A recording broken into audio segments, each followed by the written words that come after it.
We're live. Wahoo! What's up, chat? How you doing? You ready for an abs? Look, I hope it's entertaining. I do. I hope this is an entertaining game. I hope fun things happen. I don't expect it to be the cleanest game.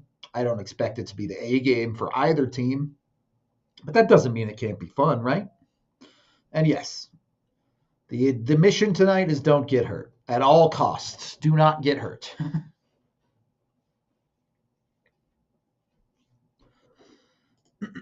I'm not even going to lie to you. I might be sneaking up the BU game on a second screen. So depending on how this abs game goes, we'll see.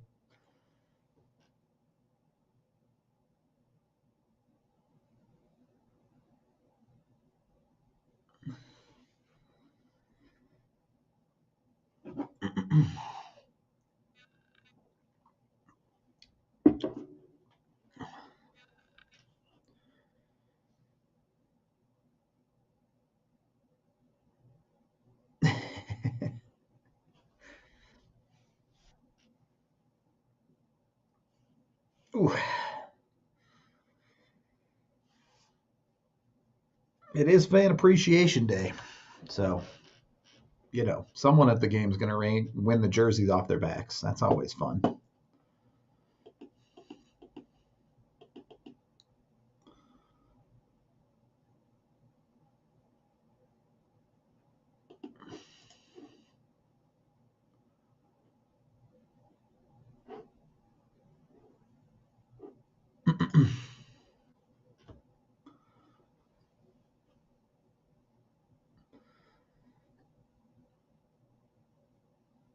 I mean, I don't know. I think I don't mind the way the Avs are doing it, right? They're kind of staggering their rest for these guys. They let Gerard take some time off. They let Natchez take some time off. Druin is still taking some time off, but you also need guys to get it in play, right? Like you don't want, certainly in the case of like Gerard and Natchez and Druin, if they don't play before the playoffs, you're talking about 6, 7 games missed. Now that starts to become too long.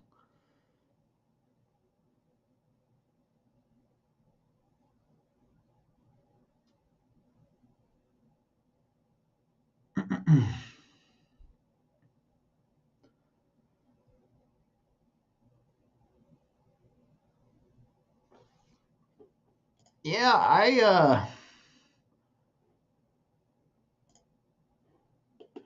I'm confused, but you know what? Does it matter? No. It's Blackwood, for the record.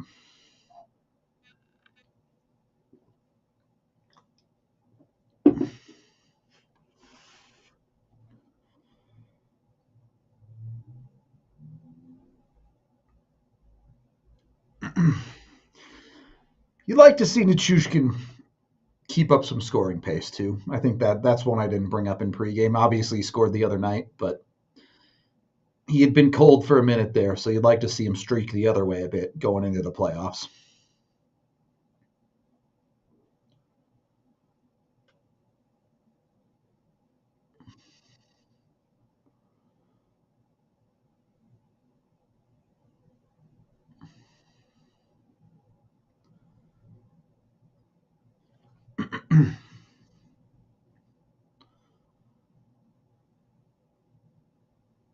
Pretty aggressive forecheck there from Vancouver.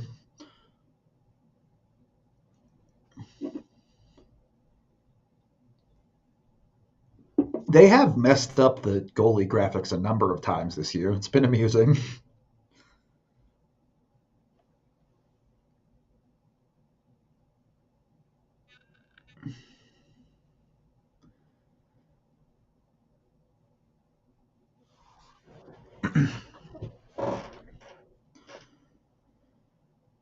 Yeah, Lecky has been pretty cursed too. I really do think Lecky will normalize in the playoffs.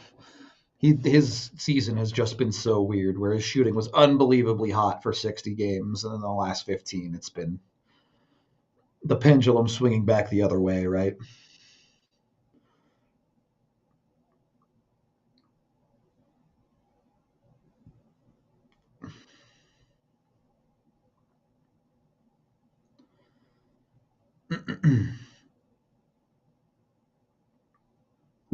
I will note, like what Middleton just did right there with VC.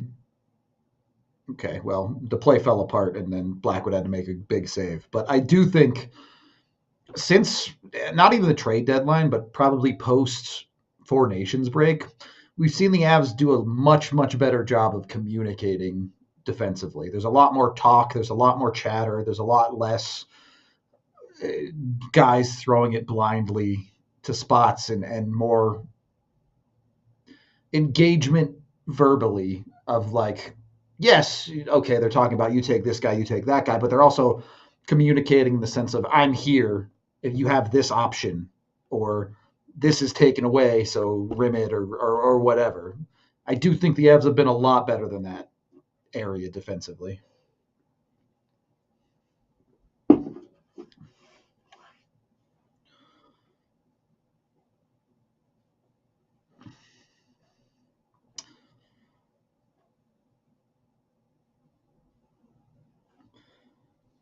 Um, I am going on a date with my wife tomorrow, so I cannot do the watch along if Landy plays tomorrow.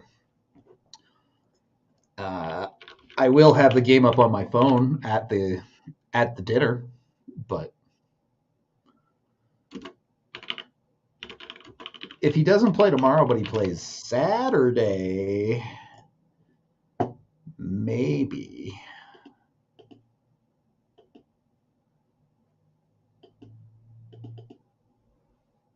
It's a solid maybe on that one.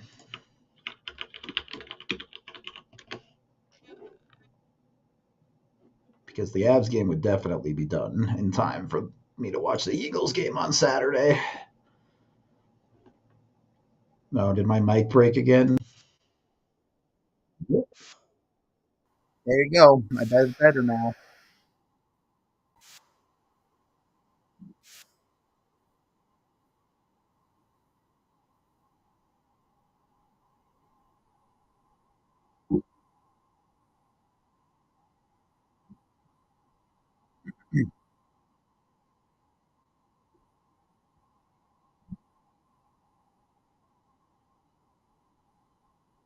All right.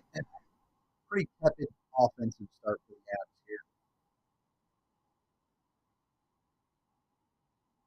And the most dangerous chance so far.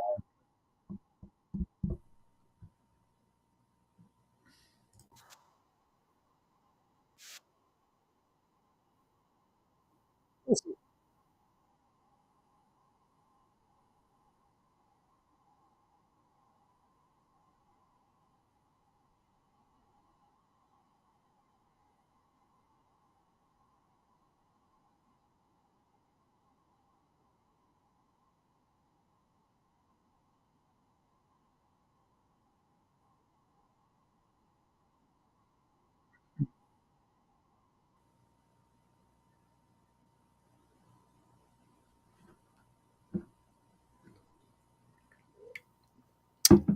Yeah, I don't know. It might still be being weird, or I might just be leaning back too much. Here, let's test. Nah, I think it's on the right mic now. I was probably just leaning back in my chair.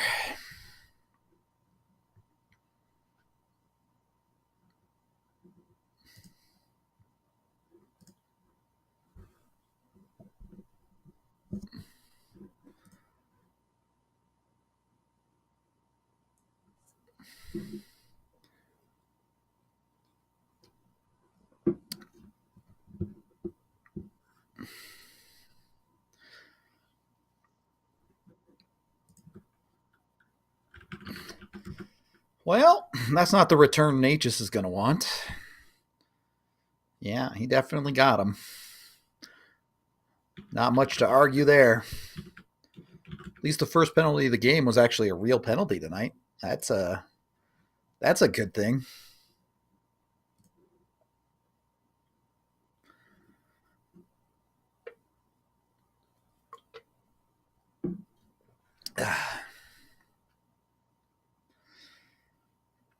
Well, I guess the PK is missing Lindgren tonight. So it's a little bit weird for your D pairs, but good look from Blackwood there. Very, very square. Was fully ready for that.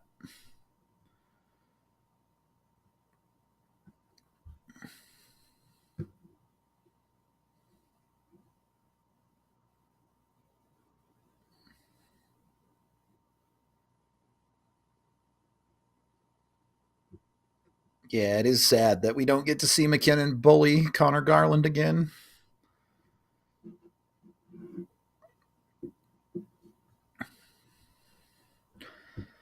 Yeah, I mean, that DU team's luck was bound to run out the way they were playing, man.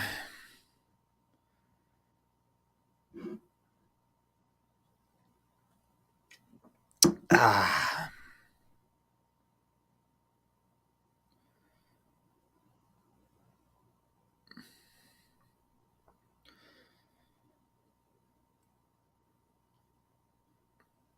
I tell you, historically, when the Avs run it back with guys, it hasn't gone very well. And like they didn't go out and get EJ for the on ice product as much as they did for the locker room guy that he is, but he has had absolutely no problem adjusting back to Avalanche hockey, man. He's older and a bit slower and all of that, but stylistically, he understands exactly what the Avs want him to do, and he still does it pretty well.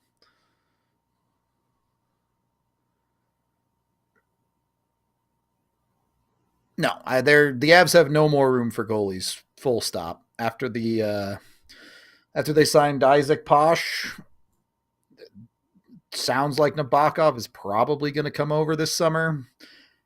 They just have no room left.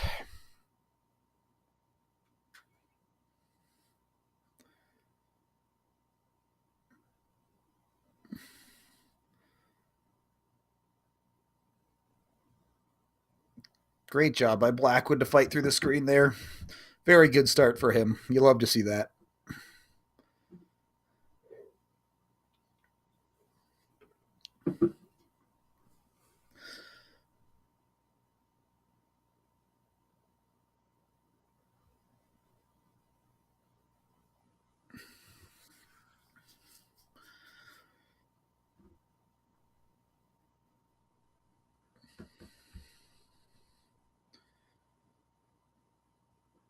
I mean, yeah, calling up the Eagles to hit 50 would have been fun. I'd have liked it just because it's a cool storyline. Is it actually all that meaningful? No.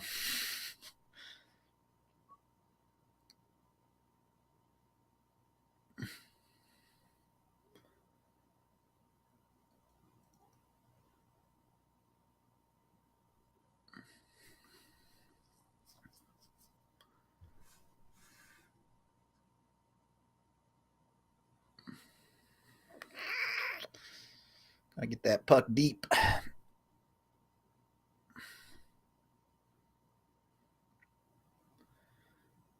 Dude, Malinsky kind of got tripped there, but it's whatever.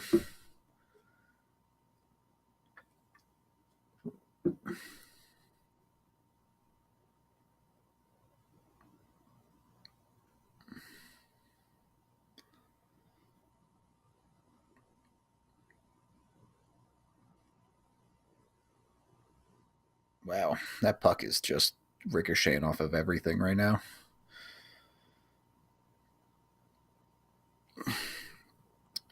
Kind of a long, tough shift in the D zone here, but they're fine. Lecky, too cute, buddy.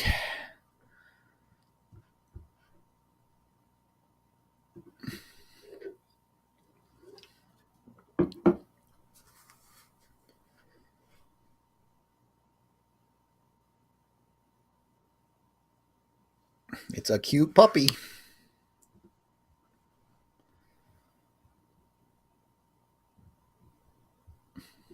One day after my birthday.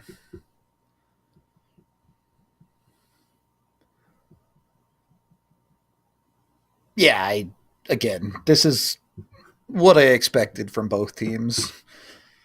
Vancouver's got a bunch of guys that already have tee times booked.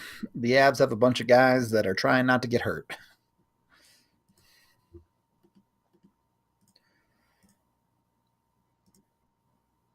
In other news,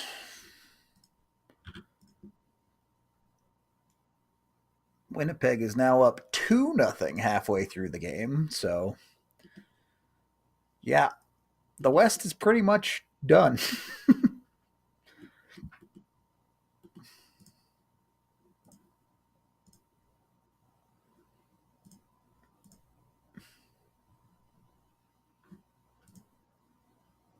No, Vancouver is eliminated.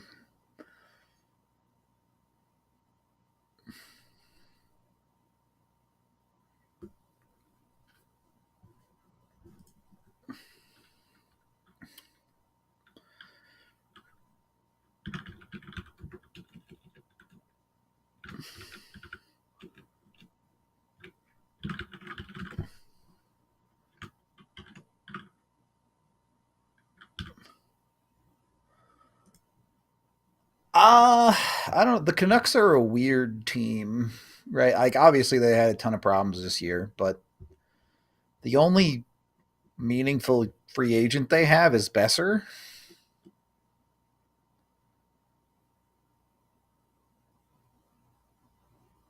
And, like, that's their problem. Like, they're locked into Pedersen for forever, whether he wants out or not. That's a really hard contract to move. They're committed to Hronik for forever. They're committed to Marcus Pedersen for forever.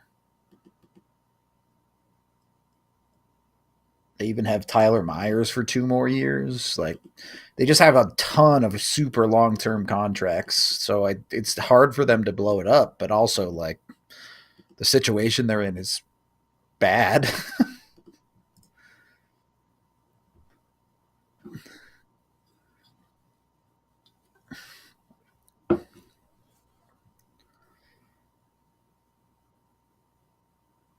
Yeah, there's one other Pedersen in the league, right?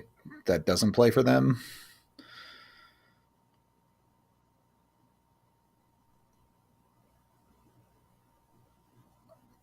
And I know they all pronounce it differently, but miss me with that. Yeah, that was a cross check. I get it. He went down pretty easy, but you put your stick to his numbers. What do you think was going to happen, Sammy?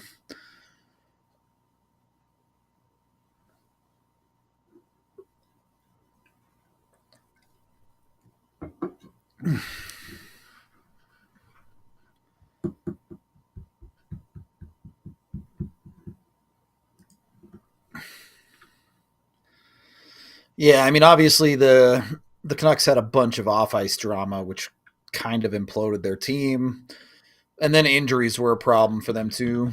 The Hughes one, of course, but also Demko just cannot stay healthy, man. You just can't do it.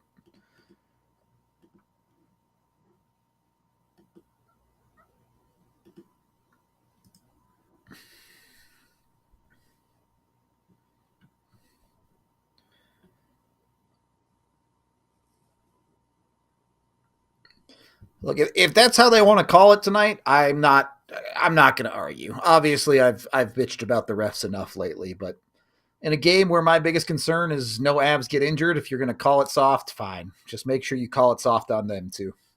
Protect my team also.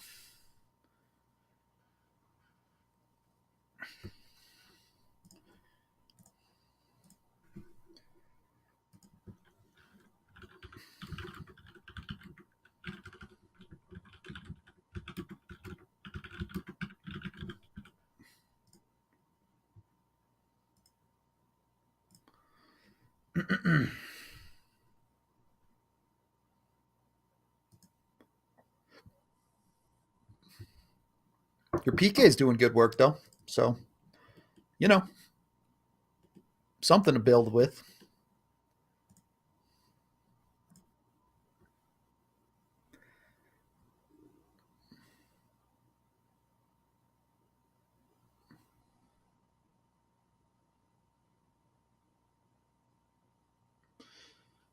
Yeah, I just don't.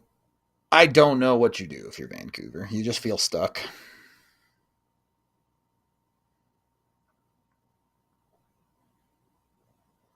Oh, you had LOC there or a one-on-one maybe, but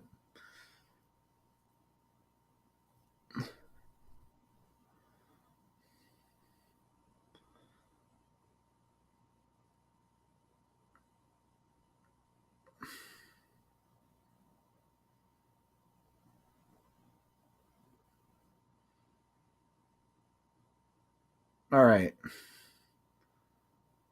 How long until we see the Avs, or not necessarily the Avs? Ooh, almost, Sammy, almost.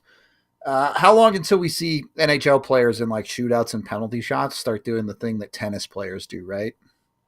Like if you're coming in on the goalie and you just yell as loud as you can to try and distract them and then shoot the puck.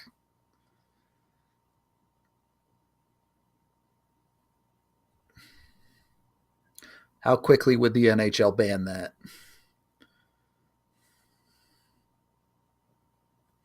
What if you like screamed lyrics at them? 'Cause I'm free, free falling. A wrecking ball, that would be a good one too. It's gotta be like surprising though. You can't just be singing all the way down. You gotta shock them with a yell at the last second. I'd be pretty shocked if somebody came at me at that speed and be like, I came in like a wrecking ball. Yeah, that'd be a lot. Miles Wood go fast. Couldn't finish it.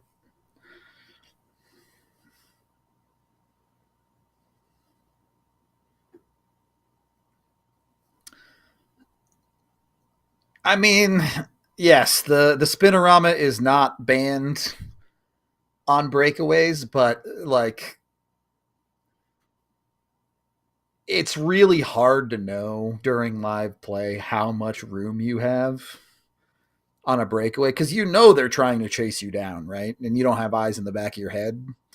So if you try the spinorama and it turns out there's a guy right there, because a spinorama is not a move that plays out quickly. Like if that guy catches you and blows you up while you're trying the spinorama on a breakaway, it looks bad.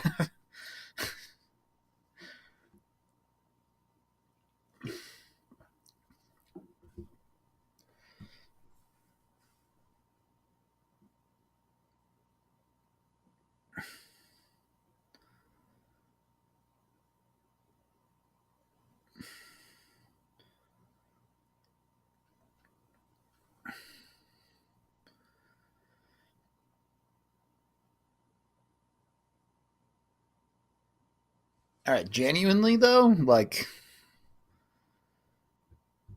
you can't do this in a penalty shot or a shootout, but if there's a breakaway, I'm surprised more goalies don't just like skate out and run dudes over because he has the puck. Like you're allowed to hit him, and a lot of those dudes on breakaways put their head down because they don't want their eyes to give away where they're going to shoot on the goalie.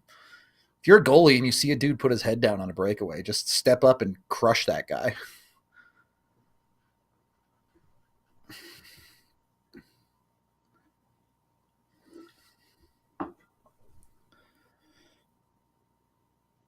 It was Kucherov.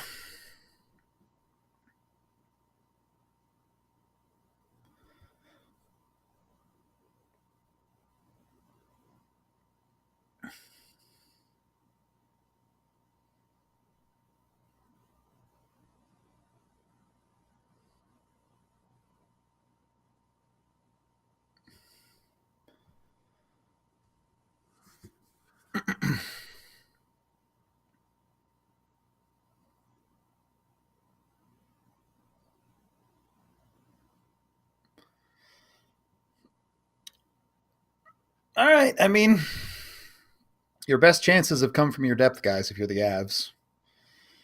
Gerard out of the box and Wood.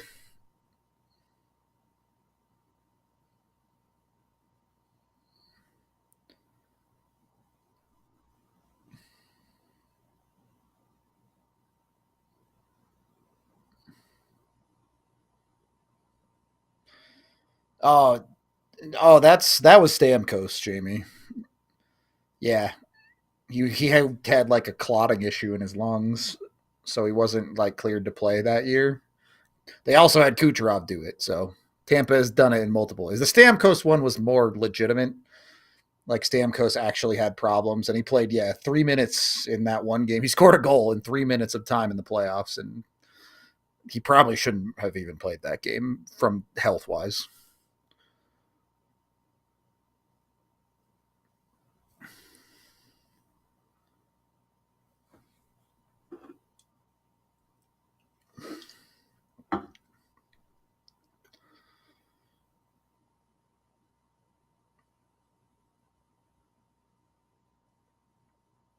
Oh, post for Nuke.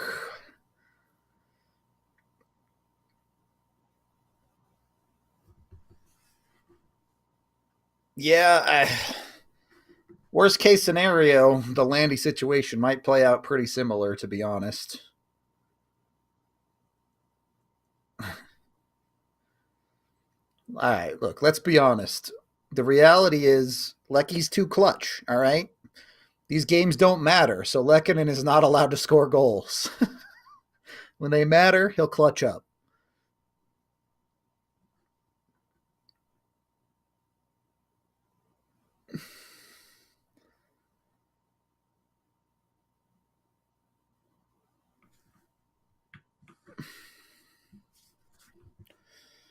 Hello, Jacob.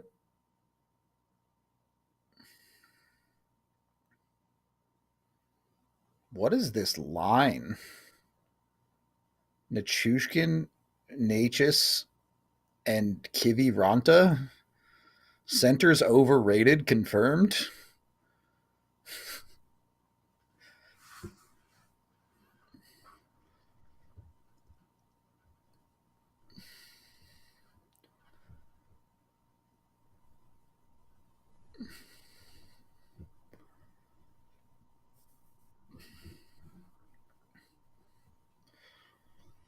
I mean, I don't know, Andrew. Like, I felt that way about the Avs versus the Canucks for years, but for whatever reason, this was way back. Like, for years, it just felt like the Avs were supposed to beat the Canucks, but Luongo just had their number.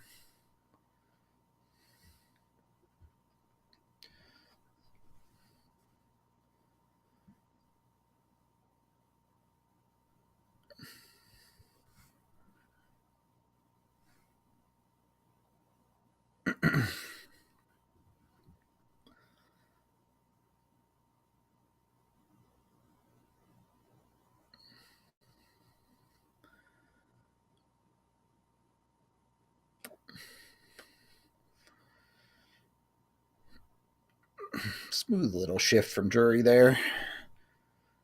Goes from behind his own goal line and gets the zone entry with his feet. Then he throws the puck away, but, you know, can only do so much.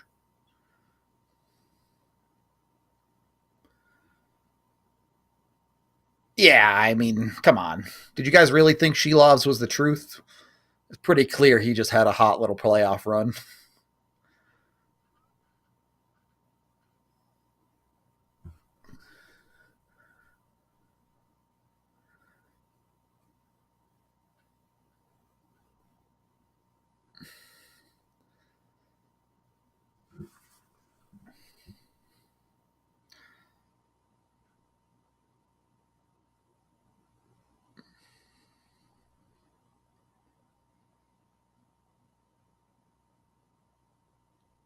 I mean, you never know the whole truth, right? Unless you were in the room with him, but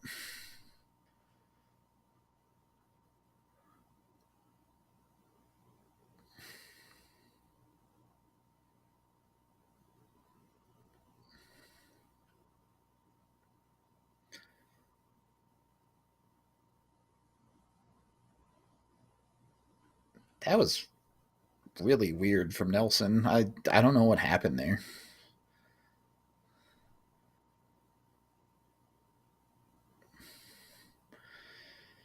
Blackwood's been pretty sharp. I know he hasn't faced a ton of goals, but he's just been pretty sharp in this period, so that's good to see.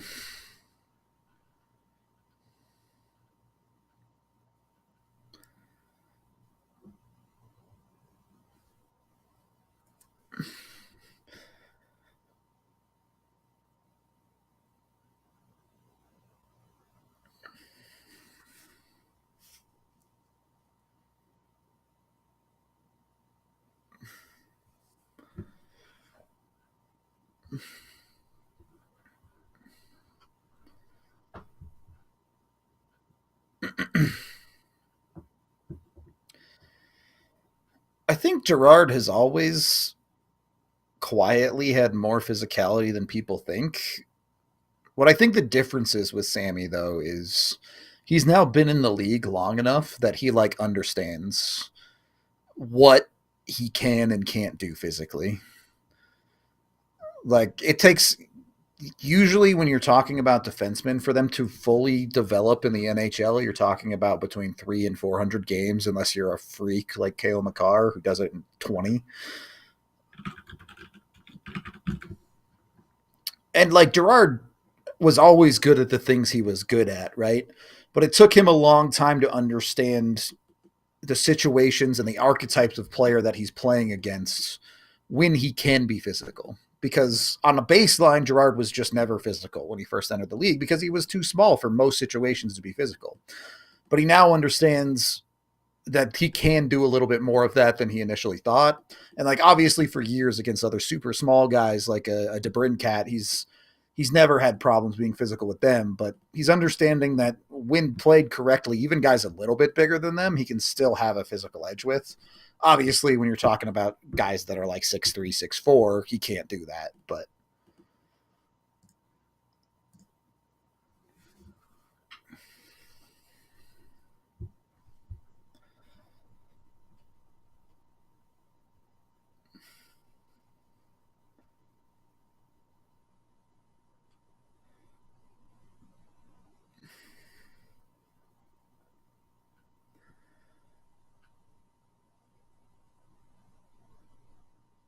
yeah, Mac pretty much said, I don't care about winning the Art Ross by sitting, which is fine. Like he's always said that all along, that he doesn't really care about individual accolades. So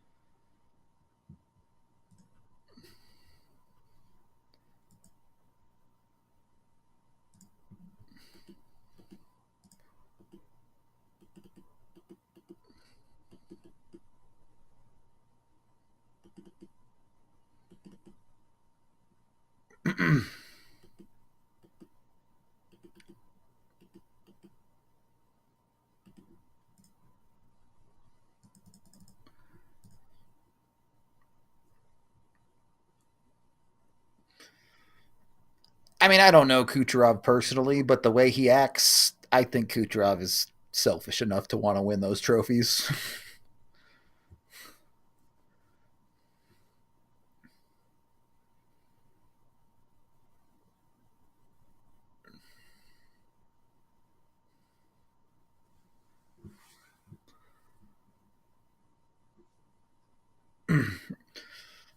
What is love should be the theme song of these last 3 games for the Avalanche, specifically the "Baby Don't Hurt Me" part.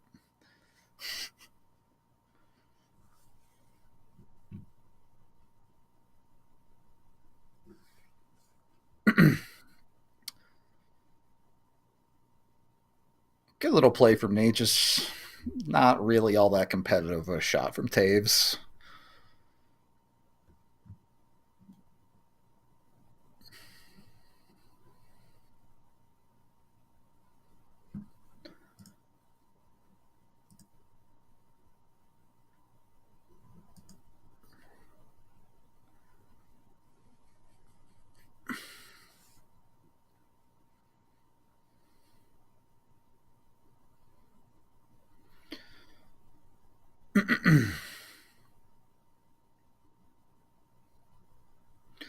Ooh, he got red there, but not even dangerous on the way out.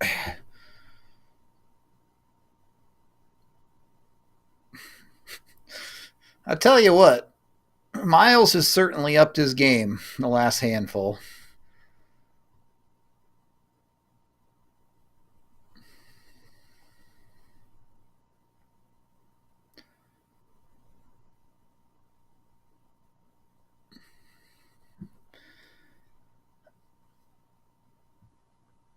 Yeah, I mean, look, stats matter for contracts if you're a depth guy, if you're a guy trying to earn that next big deal. Absolutely.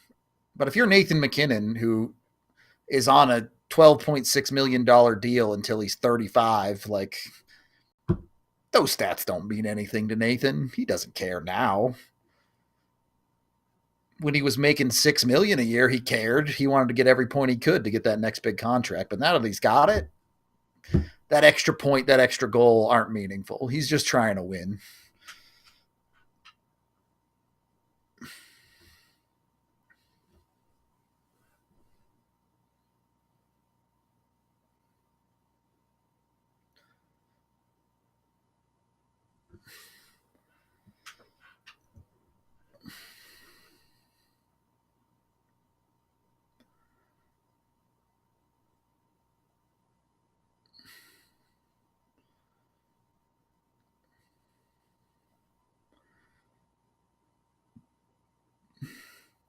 All right.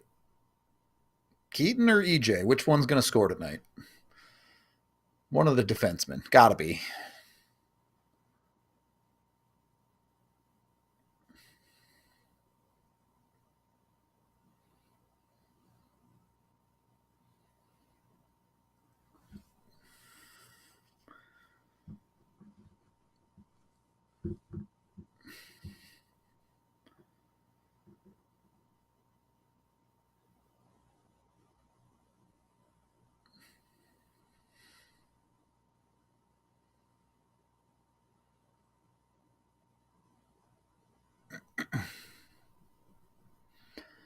Yeah, and like, obviously every player is different. Obviously every player cares about different things to different degrees, but Nathan MacKinnon is truly a crazy person. Like, he does not care about anything but winning. He will do anything to win. If that means he's got to score 300 points a year, he'll find a way to do it. If that means he's got to rest and be healthy for the playoffs, he'll do that too.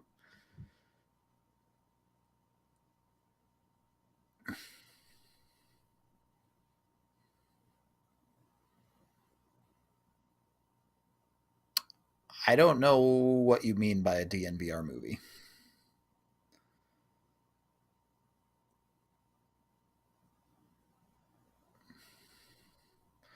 Nobody asks how many games. A lot of people do ask how many cups, though.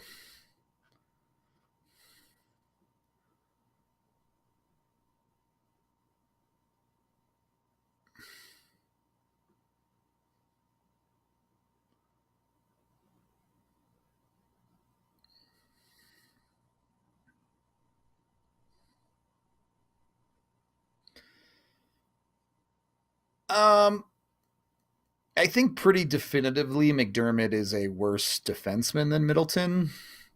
But McDermott could also play forward. So, like, how do you equate that value? Because McDermott was good for a couple goals a year if you put him in at forward. He'd find a way to score a few. But he would also get absolutely cooked on the defensive side on the regular.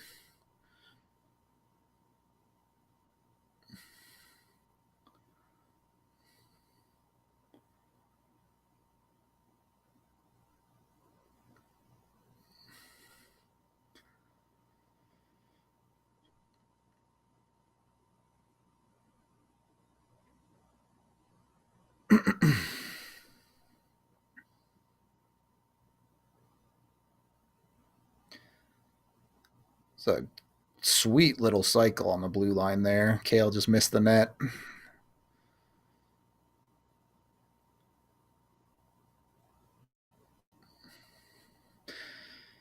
I was feeling low scoring. Based on that period, it's probably going to be low scoring. Yeah, that was without a doubt a period of hockey in an NHL game between two teams that things don't matter for. So that happens. I'm going to take my intermission break. We'll be back in about 10 minutes to talk about whatevers.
So that do you guys even care about the numbers of that period? Like, honestly, there isn't even a lot to say numbers wise about that period, if I'm honest about it. Most of the Canucks' chances came on their power plays. Certainly in the second half of the period, the Avs got better possession. Was there really anything meaningful that happened in that period? I guess the Avs killed 2 penalties. That's meaningful. Other than that, I don't know, man. Far more meaningful. We are 15 minutes away from Winnipeg confirming that the Avs will play Dallas in the second round or in the first round. I mean, I guess it's not confirmed. Or do Winnipeg have all the tiebreakers? No, technically not confirmed, even if Winnipeg wins, even though it is essentially confirmed.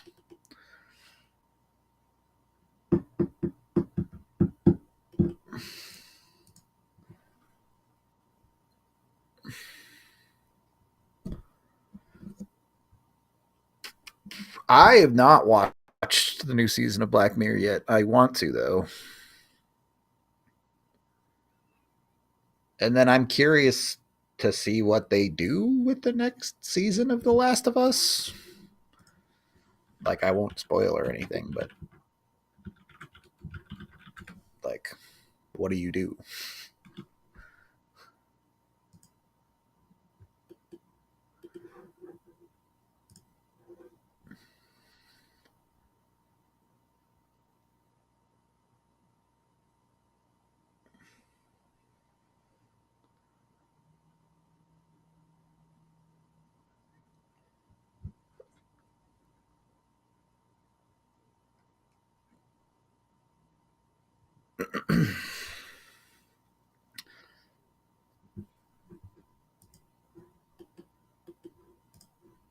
I mean, Dallas should lose from here.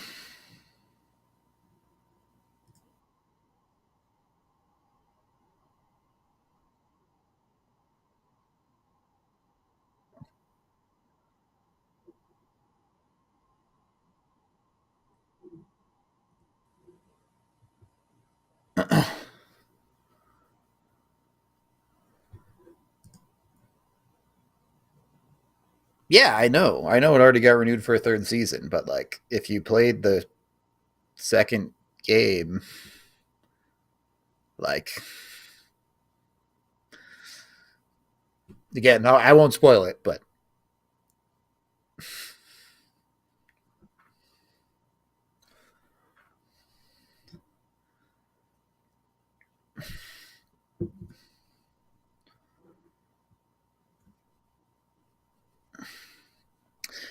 I mean, I will say, I think this game gets interesting if it's still tied in the third period. At that point, I think the Avs will be like, well, I guess we should win the game then.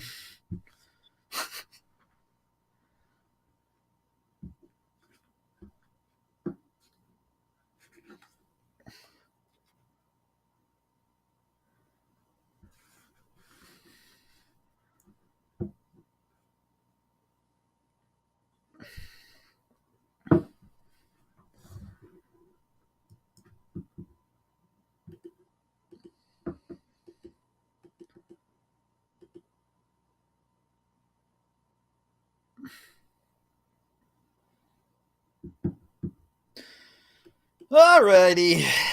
Let's see some wild offense open up in this period. They should just shake hands and agree that playing defense is illegal for the rest of the game.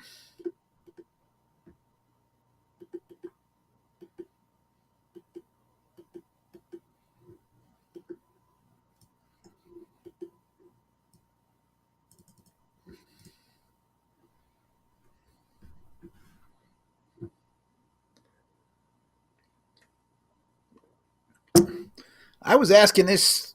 Let me ask you, chat. Do breathe right strips actually like do anything?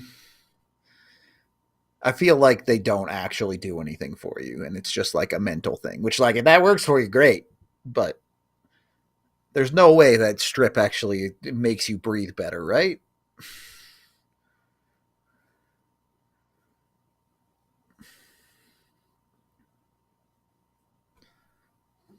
See, my thing is I'm too rough of a sleeper. Like, I feel like it would fall off my face.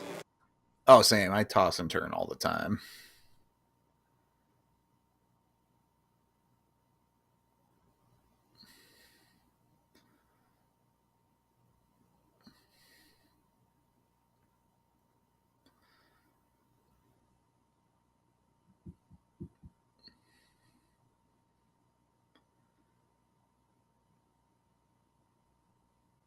Makar by himself tries to pass because he's a good guy.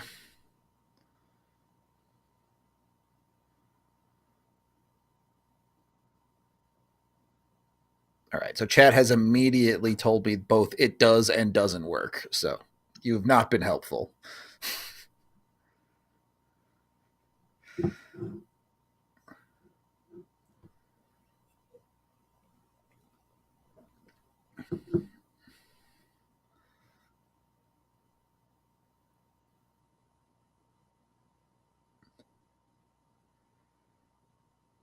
I mean, my nose is broken too, but I think my nose breaking actually like made it breathe better. So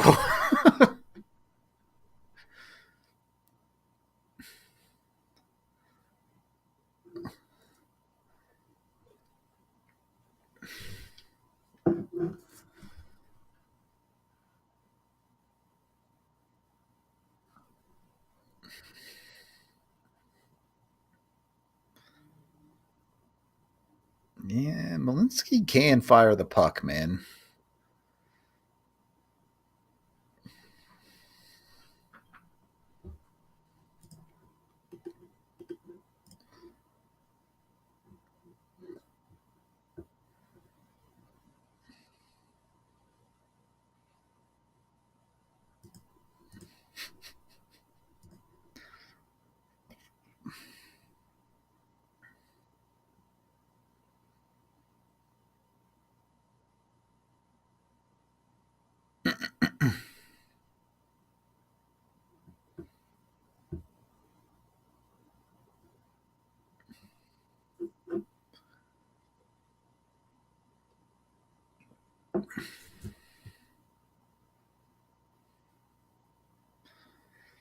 Yeah, I mean, maybe I just don't know because my nose holes are big enough.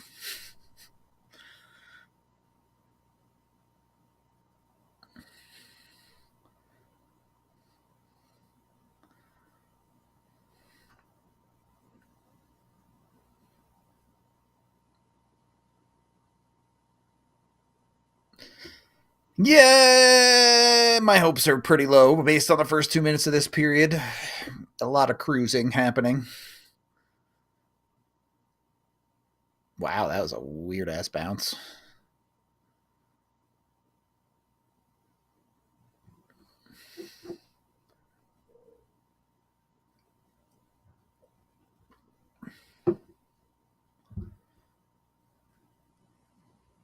Yeah, I don't think anyone really needs a 50-90 right now unless you're doing like crazy rendering stuff, right?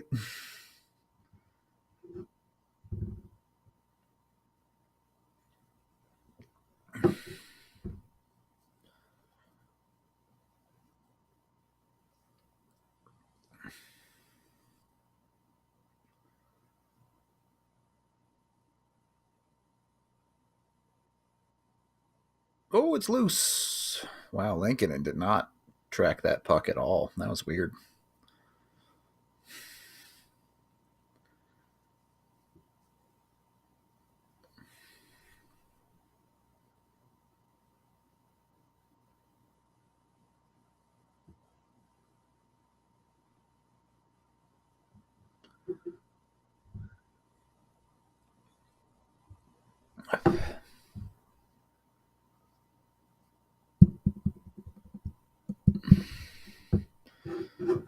Don't tell the sponsors, chat, but I got a wheat beer today, all right?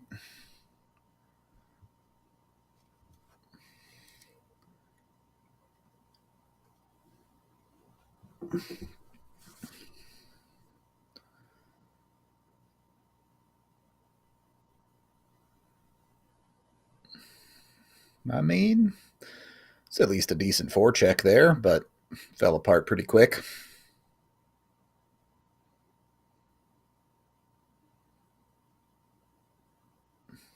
Canucks are bad.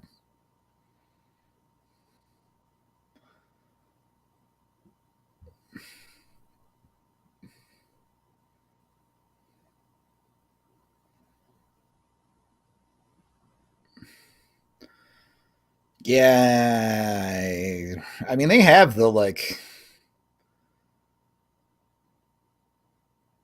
crazy stupid monitors, right? Like they have like the 500 hertz 1080p monitor now or whatever, right? But like, I gotta be honest, I can barely tell the difference between like 240 and 360 hertz. Anything above that, I literally cannot tell.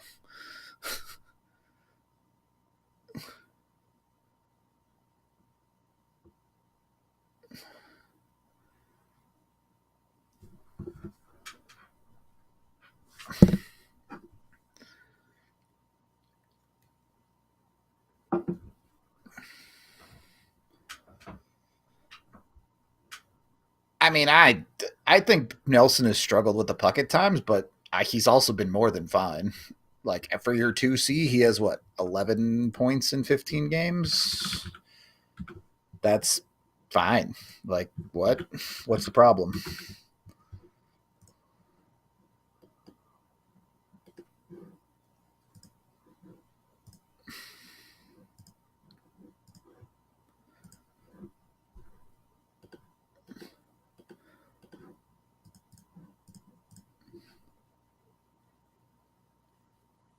Yeah, I know there's no 4K monitors with that speed. It's just up until like this year, most PCs struggle to run 4K at even 60 hertz. So without like hella upscaling.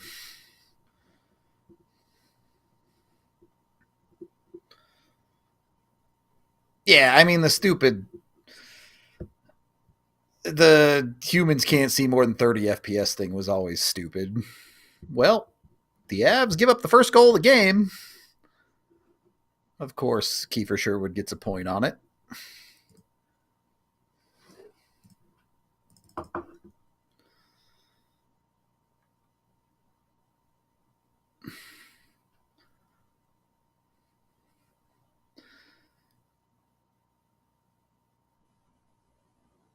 It's a nice little cut from DeBrusk on Malinsky's backside. Malinsky didn't play it super well.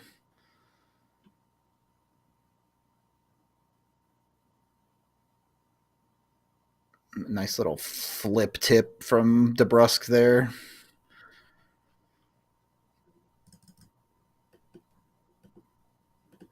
Blackwood overpushed a little bit, but like, I don't know what he's supposed to do there. You need a better play from your defenseman.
I mean, it's not like there have been studies out there that have proved, like, I think it was fighter pilots that could like detect what type of plane it was based on the after image of a like one frame shown at like 280 frames per second or something. Like, it's just been proven that humans absolutely can see that.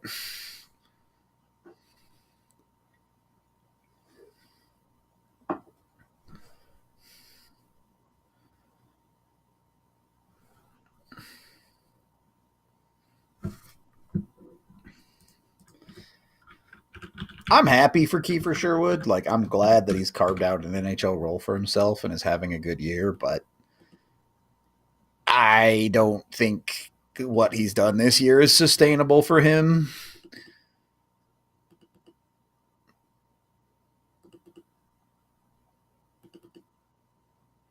Like, I think he's much more of a 25 to 30 point guy than he is a 40 point guy.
What up, Willie? How you doing?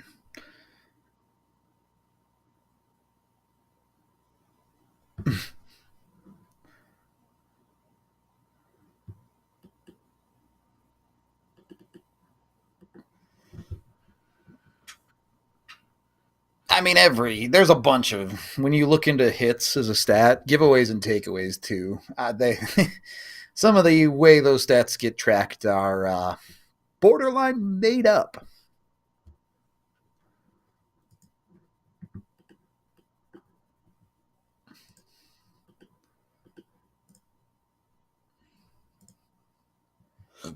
Excuse me.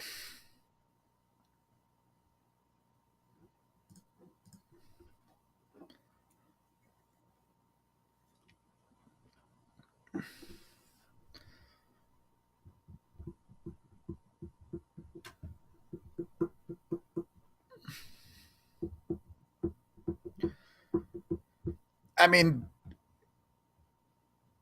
the reason I'm not thinking about the Avs catching Dallas is because the Avs clearly don't care about catching Dallas. If they wanted to try and catch Dallas, they'd have played Nathan McKinnon in this game. Like, the Avs are happy to finish in the third seed.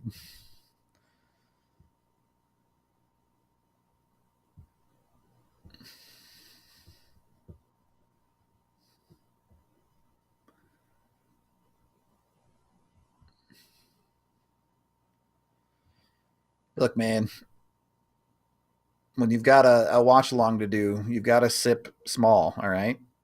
Because something crazy might happen and I might have to talk.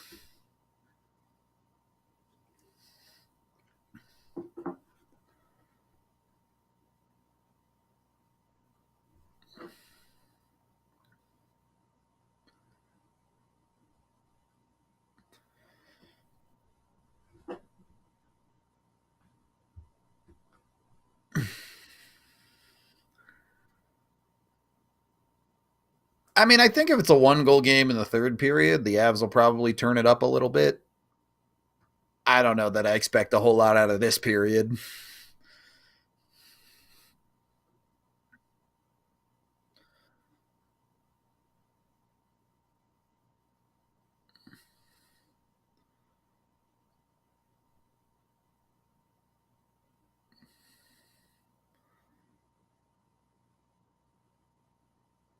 Good adjustment by Blackwood there.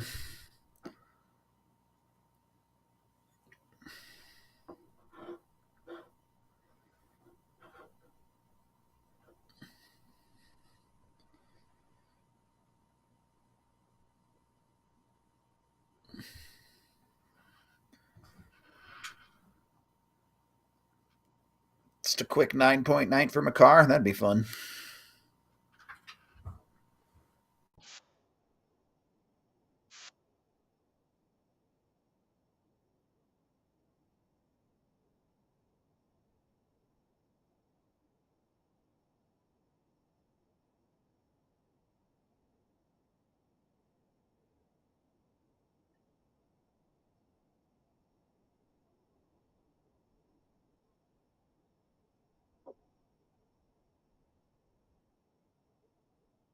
Look, he already has a 6-point night tonight or this year. Just flip that number upside down. You have a 9-point night. Mike switched again. God, dude, why? So dumb.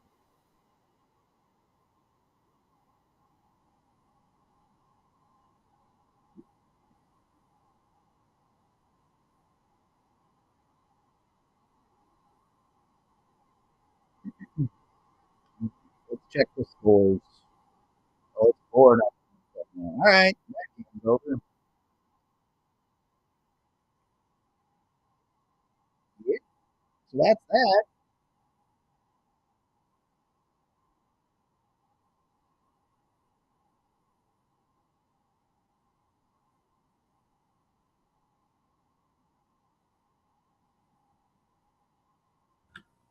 Well, of course it sure would. Of course, why not?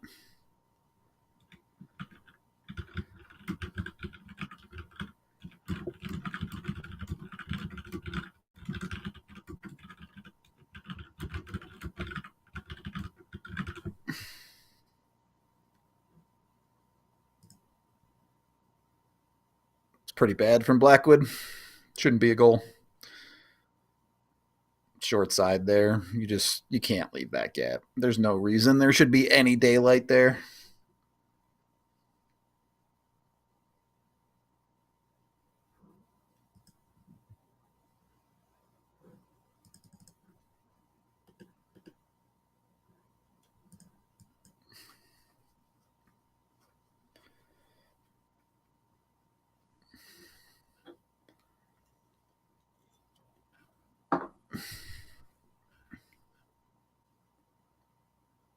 I actually thought Blackwood was playing fine this game up until that goal. Like, he made some good saves. The one goal that goes in is a weird ass bounce played terribly by your defense, but that goal's bad.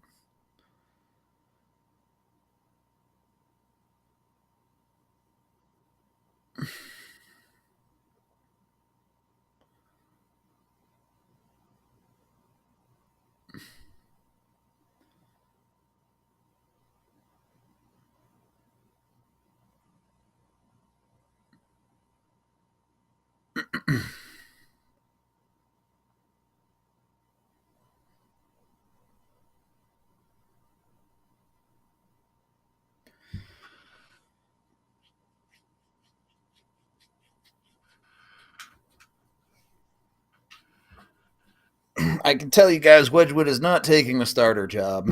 Like, the Avs signed Blackwood to a 5-year deal.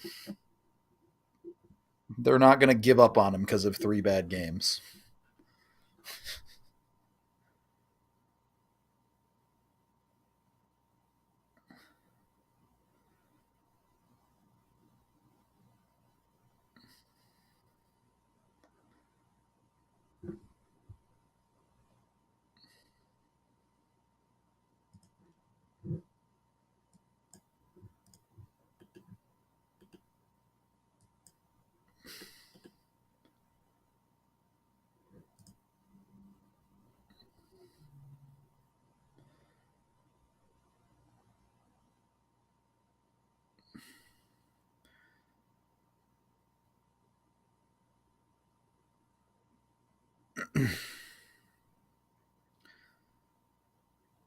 I think people don't really think about this in the playoffs, but the pulling your starter in the playoffs thing has a chance to go absolutely terribly. Right? Like, if you yank your starter, if your starter has a bad game in the playoffs and you say we're starting the other guy, what do you do if your backup has a bad game too? Like, you've now destroyed your starter's confidence by going away from him. And you don't know. Maybe Wedgwood comes in and plays great. Maybe comes in and plays terribly. Like, sure, it could work. It could also blow up in your face.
Yeah, I mean, we are seeing the part of the game where the Avs just don't care right now.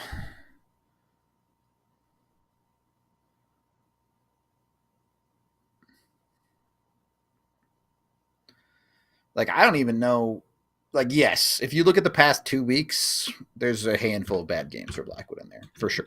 Like, I would say 3 of his last 5 starts are probably not good enough. But that's a really small sample size and a really big, I mean, relatively big Avalanche sample size across which Blackwood has been very, very good.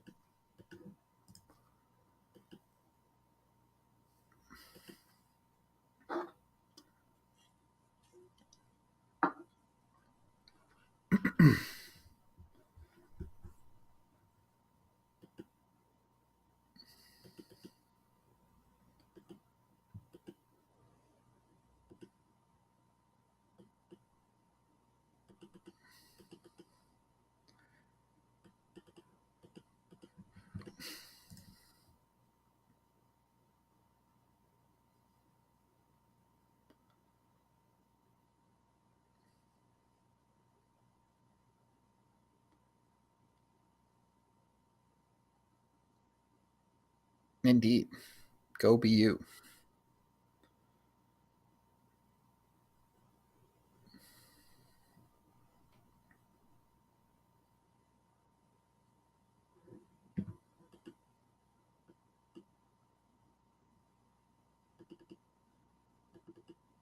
Yeah, Wedgwood has been playing better of late, but again, the Avs signed Mackenzie Blackwood to a 5-year deal. You're not blowing that relationship up because he had 3 bad games. You like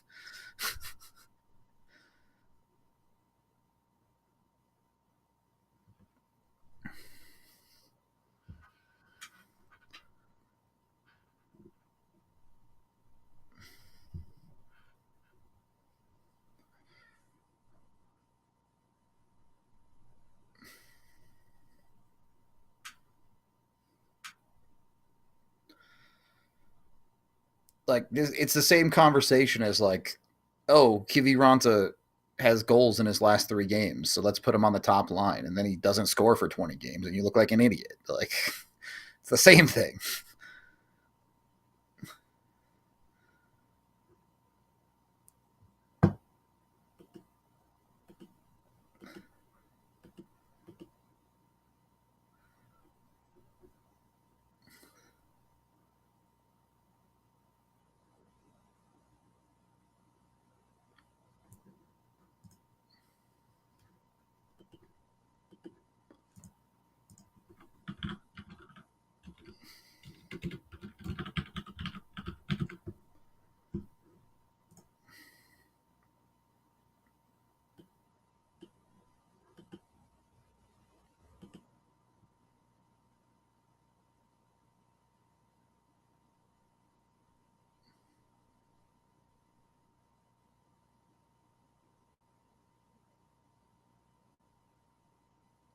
And yeah, like, the last 5 minutes has been the Avs not doing anything because, again, objective one is don't get hurt tonight.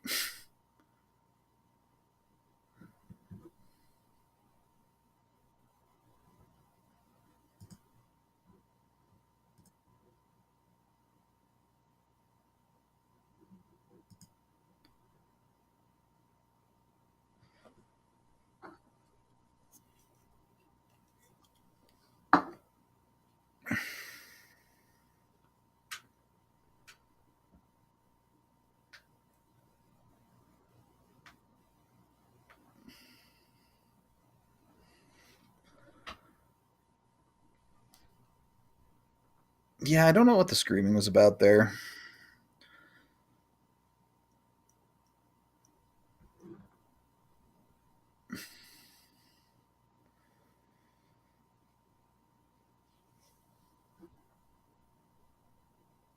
Yeah, look, I mean, I think it is always a valid conversation to say, hey, there are, I don't know what the attendance was today, but what, 18,000 seats in that arena that paid to come watch you play this game, and you guys clearly don't give a shit? In that vacuum of this one game, I totally understand being upset. Totally.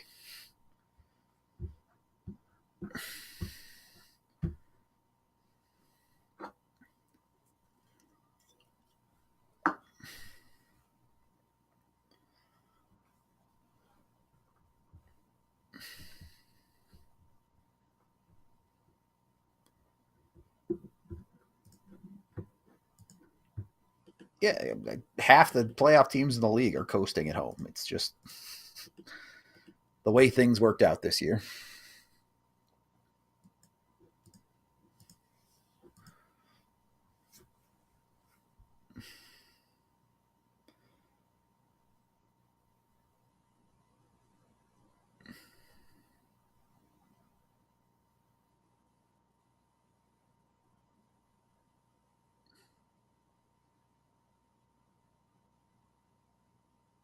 Yeah, I don't really know what the yelling was about still.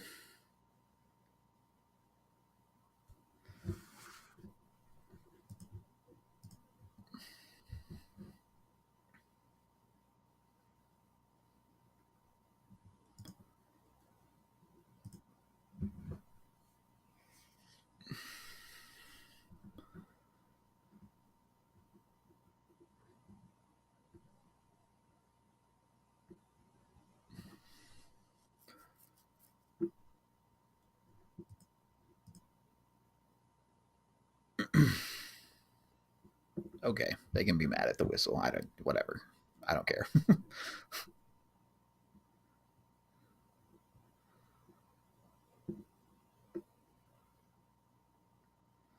I mean, I just don't even think like I think it's an interesting conversation, the Blackwood sure Wedgwood thing, but it's I don't think it's really realistic.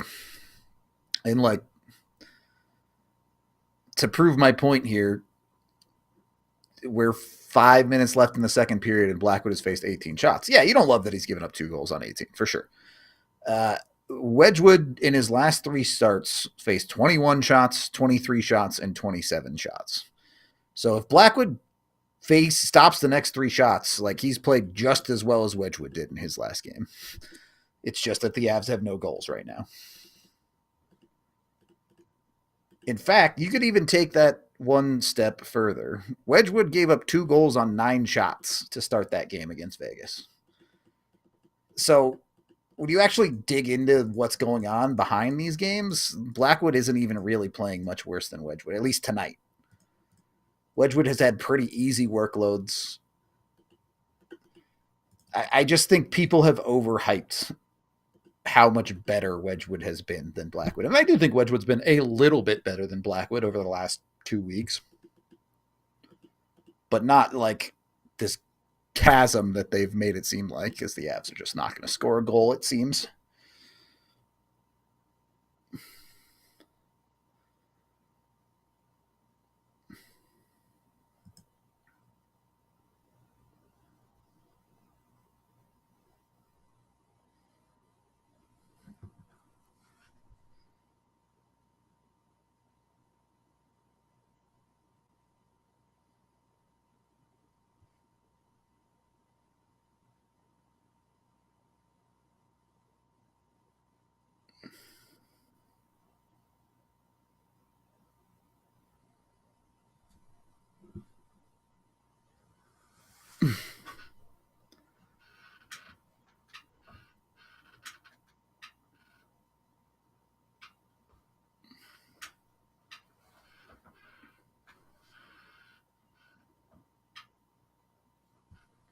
Yeah, I mean, Dallas didn't care. Like,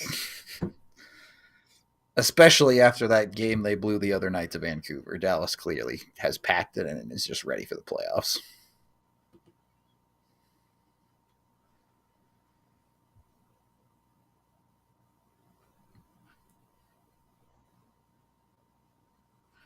The second goal tonight was definitely pretty soft, but I think if you go back and watch, some of the ones Wedgie have let in are not great either.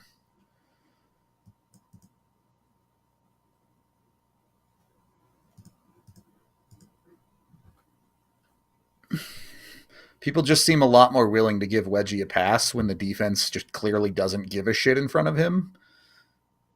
And like the same is true tonight. The Avs clearly don't give a shit about this game in front of Blackwood.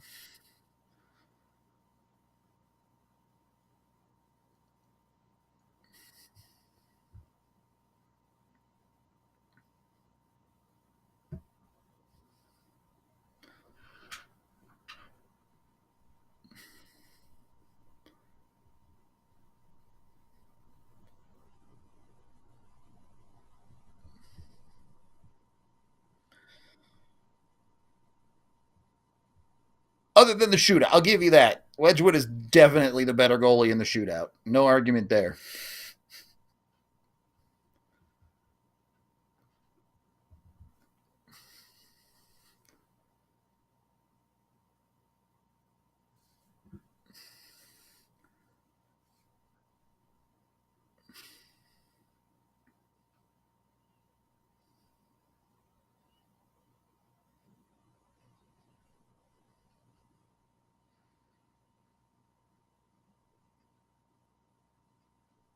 I honestly don't even know if Bednar will talk about passengers at this point. I think everybody knows the score, right? Everyone's just gonna be like, "Yep, that's a game that happened. Did we look good? No, is what it is." Blackwood did win his last shootout, yes, but Wedgwood also didn't give up a single goal in his last shootout. So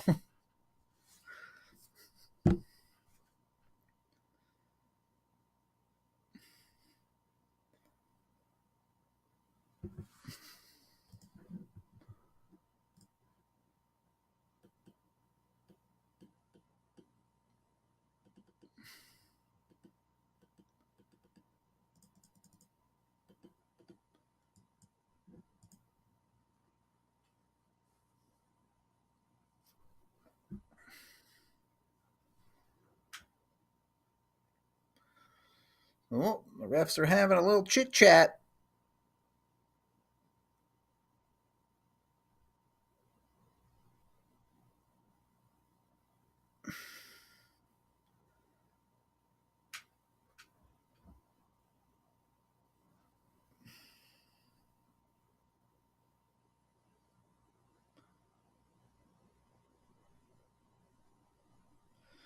Nobody knows what happened.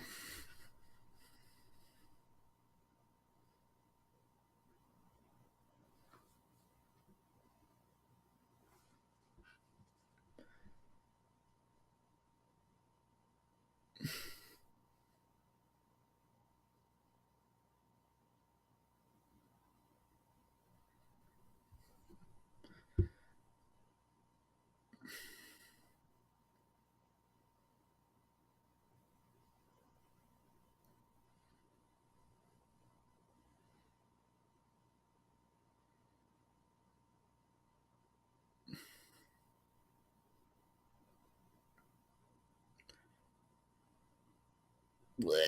Just defense is so flat-footed for the Avs right now.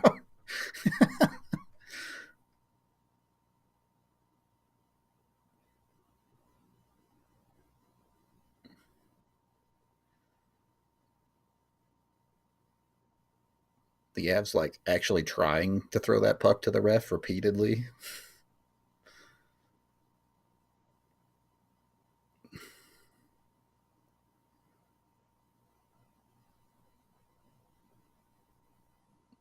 Will they get a shot on this possession? They will, and they'll score. Let's go.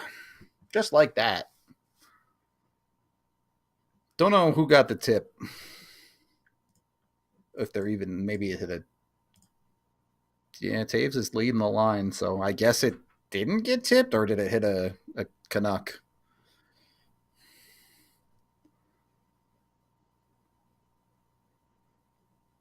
Oh, no, it was Taves in front. All right, that's very normal. A very normal thing. The defenseman tip goal.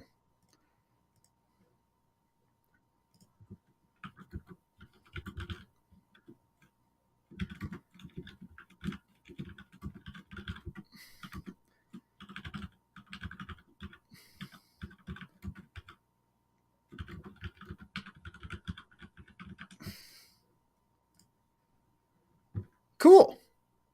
No shutout. And maybe the third period will actually be interesting.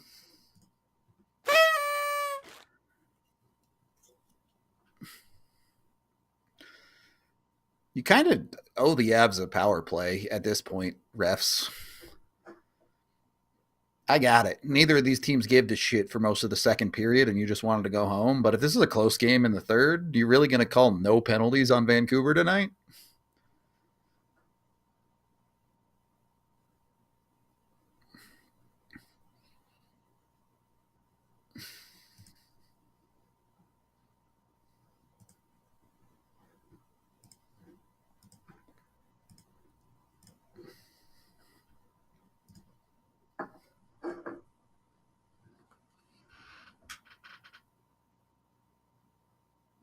Oof.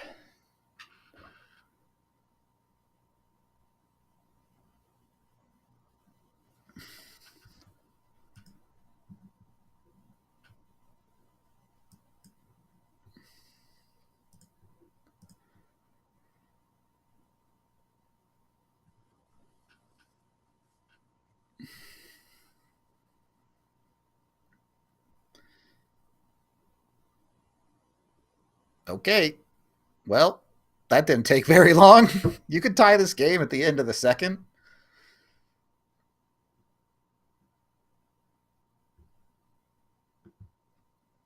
Is this game actually just a carbon copy of the Vegas game? Is what it feels like at the moment.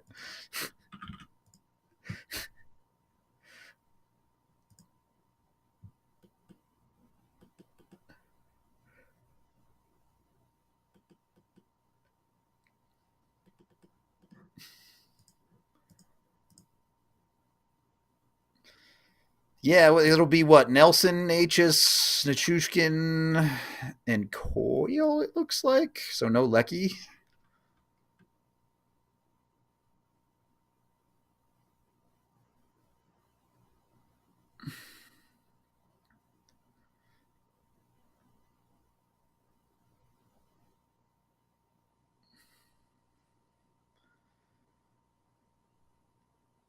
Pretty easy for Natchez to just slip into McKinnon's spot on the power play, at least mechanically.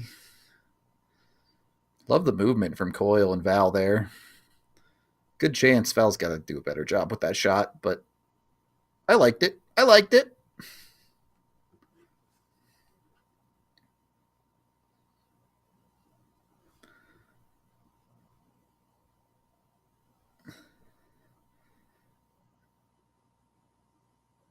All right. I mean, it worked. You're entered.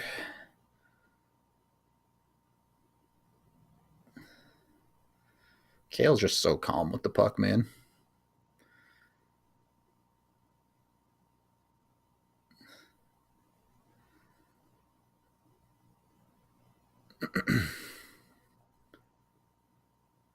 Ooh, Nelson. Hesitant there, man. Just shoot it. Once again, just shoot it, Brock. You're probably one of the better shooters on the team.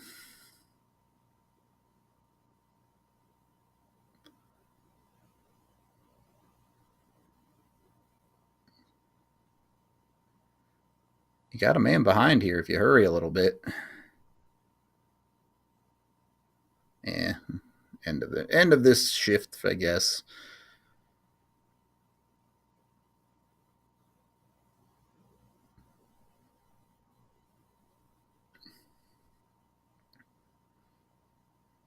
I mean, I don't know. Are you still mad at Blackwood now? Like,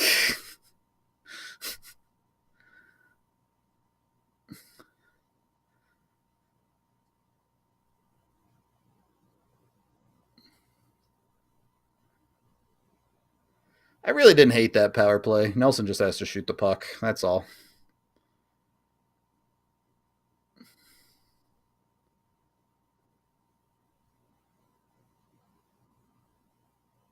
Three on two if you hurry.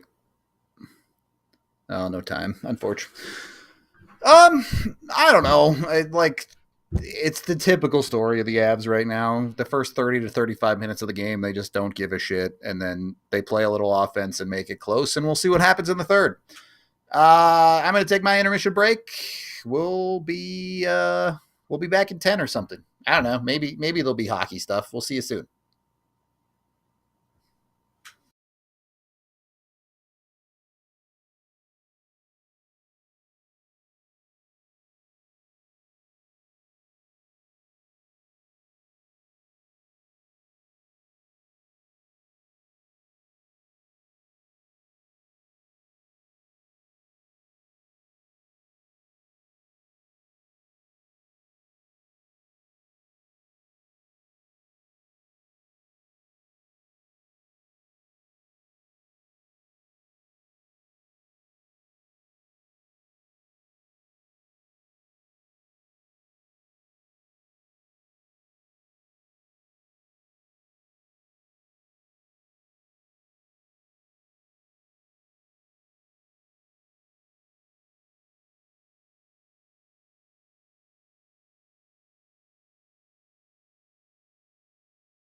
my god, it's a dog! Not quite as cute as the Avs puppy, but she's pretty cute. I love her! Okay, but you'll eat everything in here, so you gotta go back out.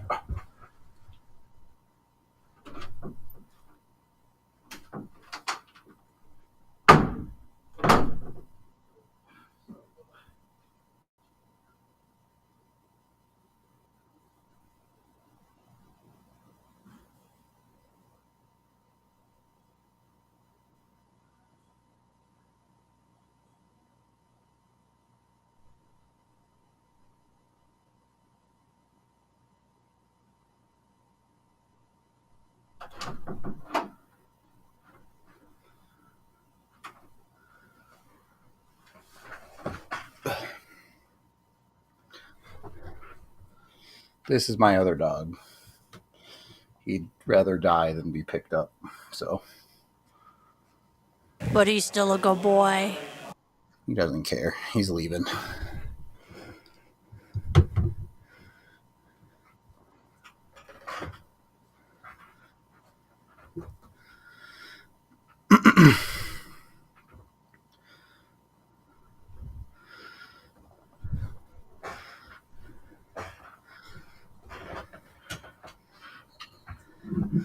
Look, I'm always happy to like talk, even if your takes are a bit baity or trolly or whatever. But if you're blaming a guy for a goal he hasn't given up yet, then what is there to talk about? You're just making stuff up.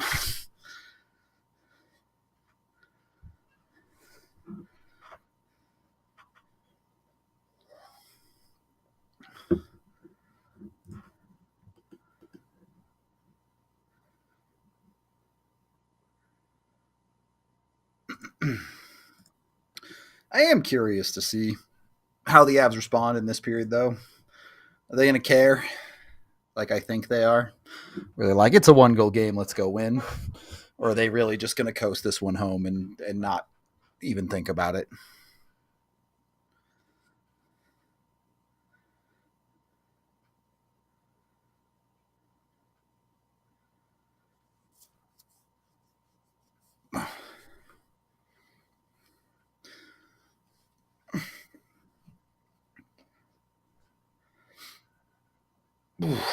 Yeah, who was it in the fight for Washington? I only caught the end of it there.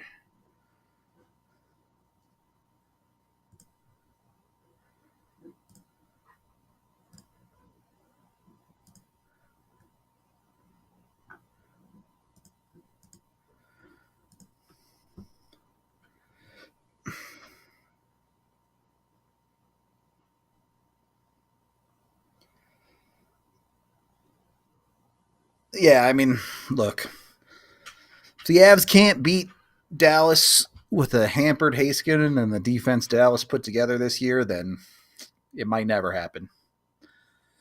So, get it done.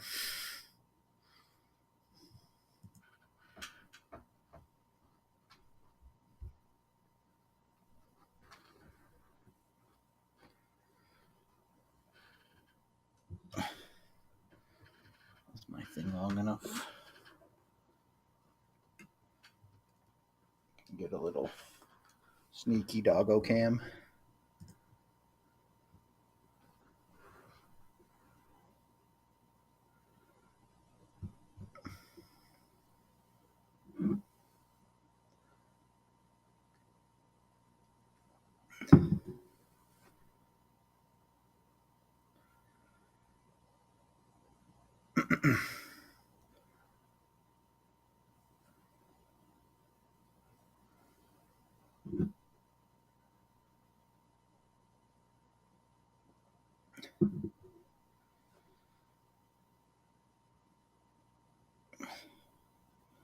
He's falling asleep. I get it, bud. Most of this game hasn't been that interesting.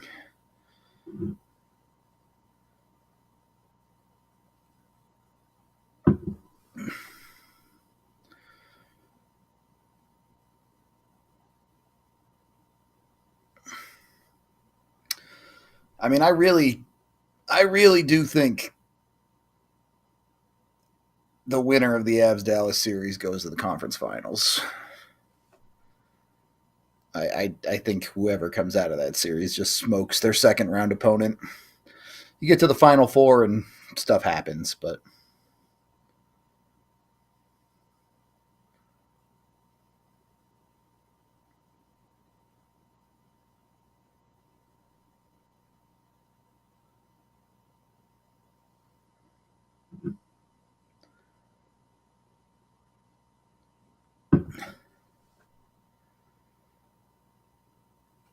yeah, I mean, they told us he would be 45 pounds when we rescued him, and he's 80. So,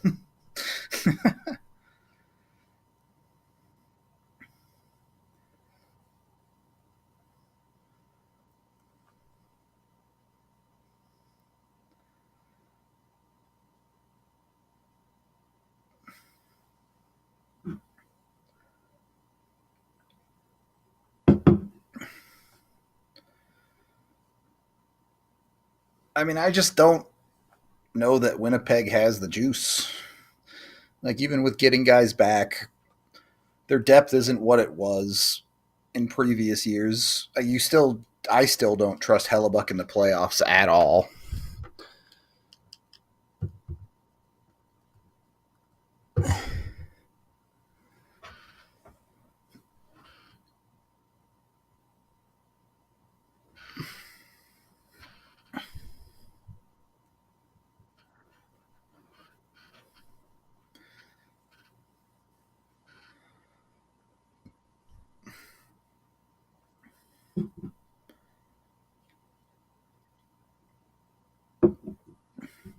And their defense is honestly somewhat suspect still.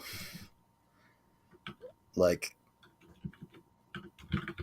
Josh Morrissey, really good. Sure. That's fine. I'm not going to argue that. He's nowhere near the caliber of, like, Cale Makar as a team's number one, but he's a good player. I'm not trying to hate on him.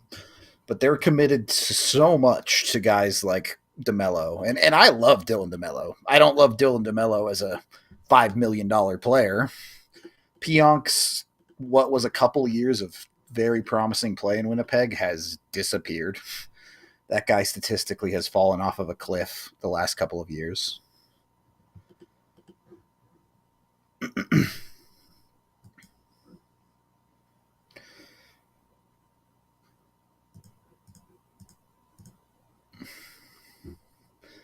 Anyway, the Avs need one more to tie, two more to win. What do they got in the bag? Dude, EJ saw Taves get a tip in and was like, I'm going to the net, boys.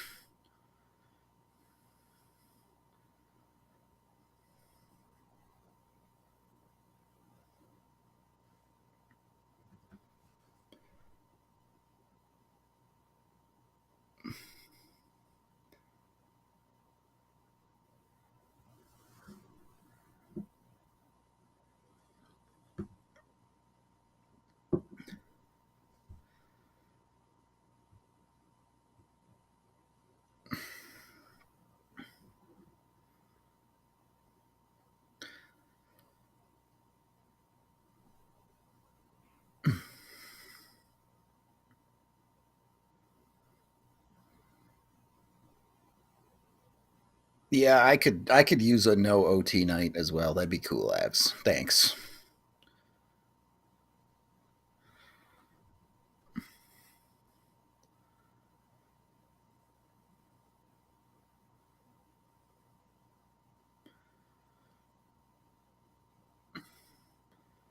Look, at this point, if you think Brock Nelson sucks, I'm just going to assume that you're jealous of his big cock, all right?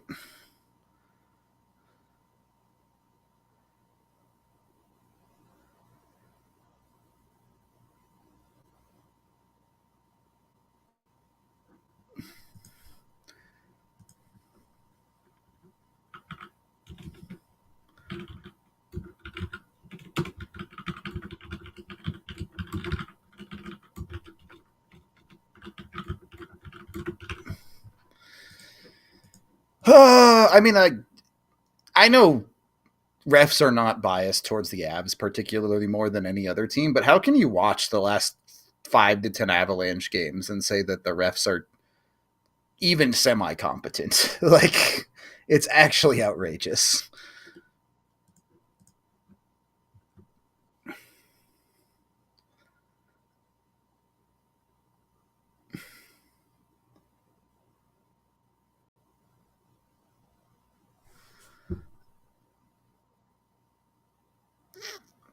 Good little chance.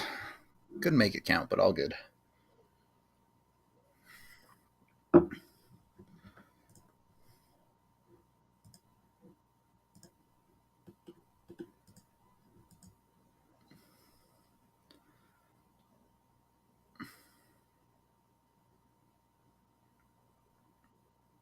Ooh, rebound was there. QB just couldn't do anything with it.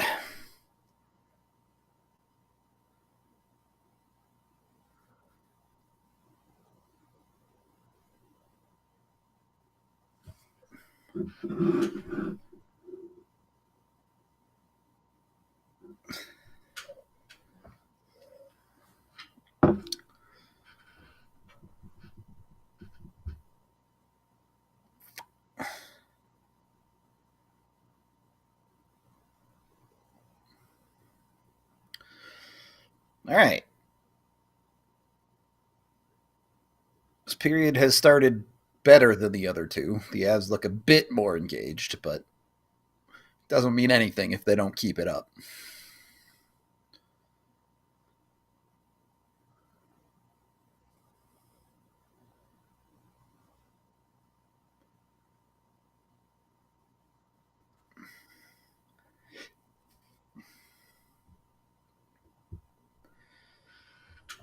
No, Bedsy wouldn't give a timeline. Said he was progressing well, but he's still skating on his own, no contact. But the thing is, like, this last stretch of the season matters so little because even like if you're a believer in playing well and momentum, the Avs have at minimum 4 days off, and really it's actually at minimum 5 days off at the end of the year. They just the way their schedule worked out. So like any momentum that could be garnered, it isn't really a thing because of that time off. And the flip side of that is any minor injuries the Avs are dealing with, they get to heal up at that time.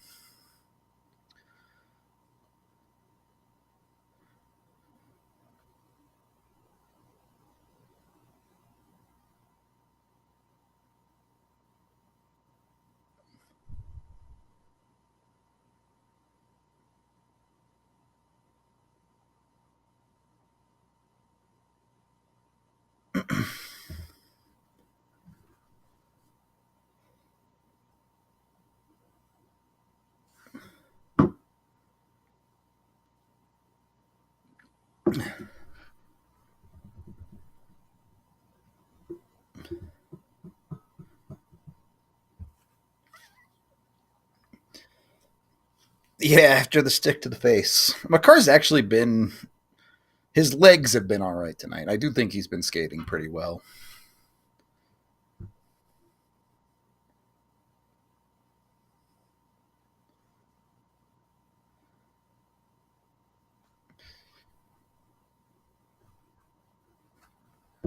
I mean, you're allowed to be salty, Jets fans.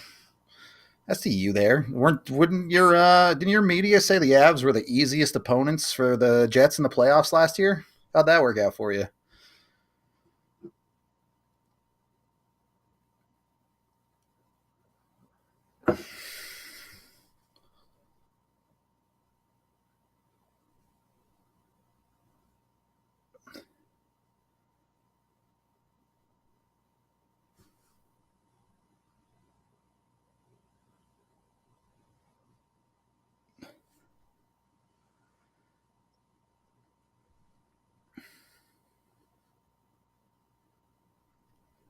All right, so we all agree that if the Avs lose this game, Kiefer Sherwood gets the empty netter, right?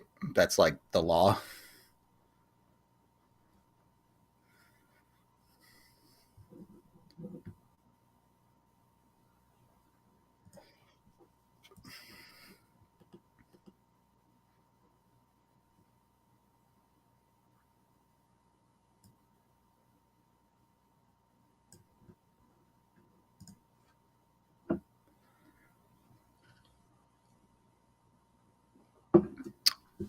I mean, those ones are fine. Off the knee like that just gives you the dead leg. He'll be all right.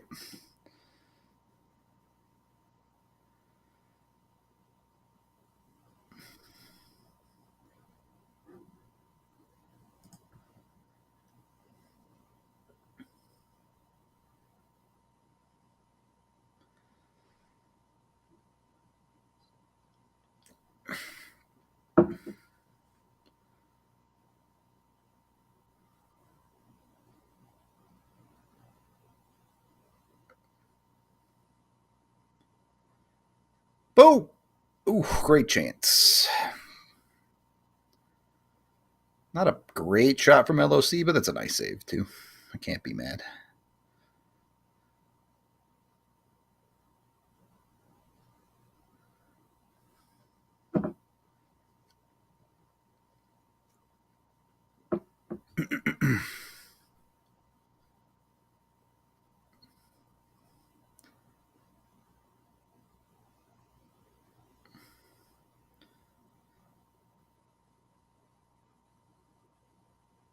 Dude, how does Jimmy not finish that one? Jesus.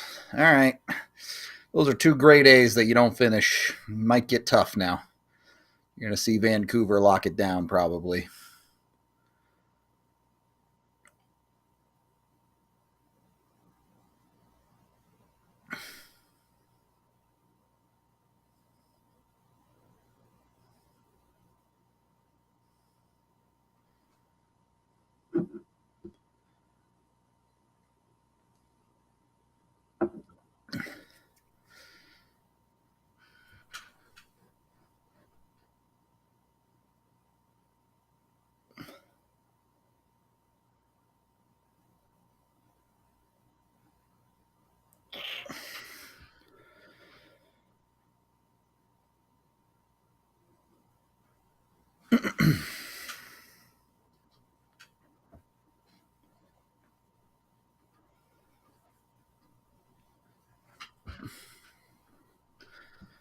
What is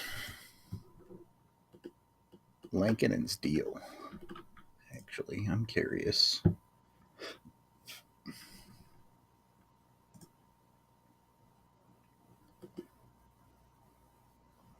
Oh yeah, that's right. They signed him for forever for way too much money. That is a contract. All righty. Good luck with that, Vancouver. I guess if he plays like this every night, you'll be fine.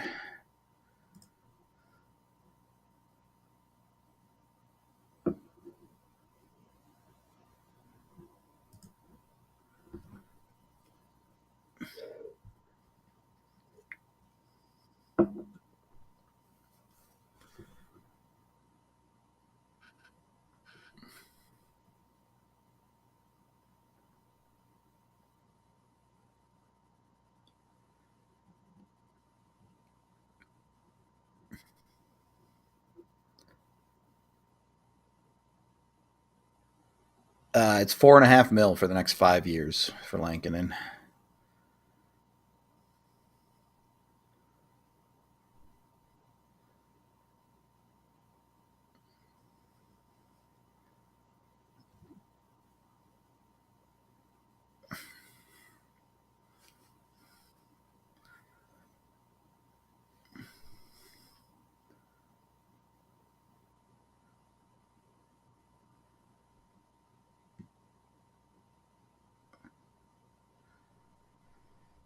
Whew.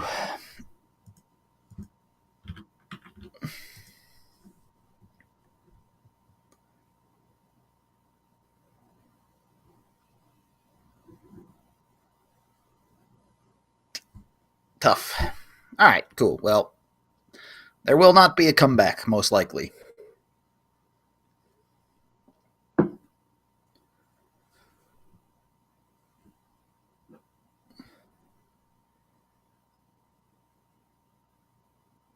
Yeah, I mean, that's not even. Taves just gets absolutely cooked positionally there. Blackwood makes the initial save with bodies in front, and Taves just is not even competitive on the rebound. Yeah, it's even deflected. Yeah, nothing Blackwood could do there. Taves has to help with that rebound.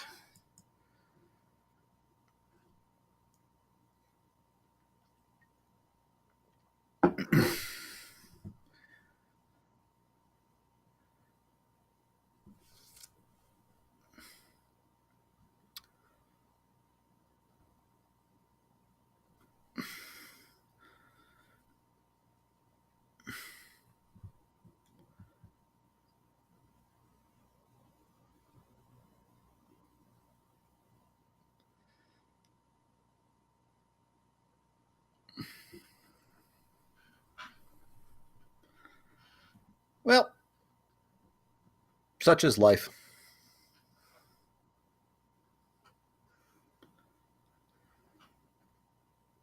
Only thing we need right now is for this game to end before anyone gets hurt.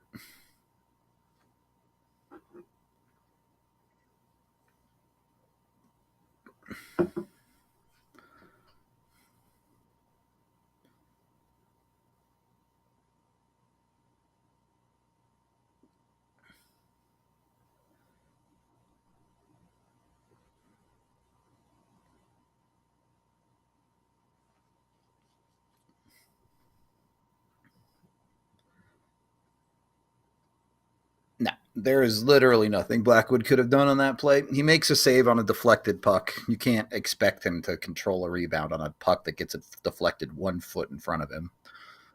Taves just got lit on fire. Wasn't even competitive on the rebound.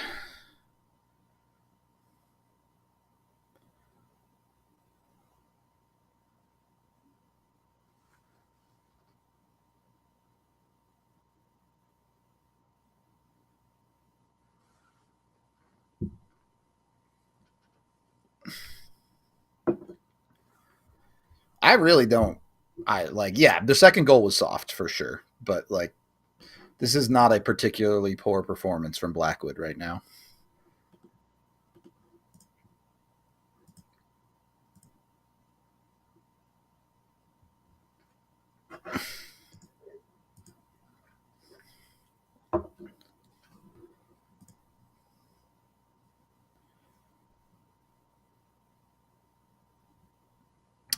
Landy is assigned to the Eagles for a conditioning stint. So he can play 2 games. And if he gets an extension, a third one, but he won't. He might play both games this weekend, and that'll be it.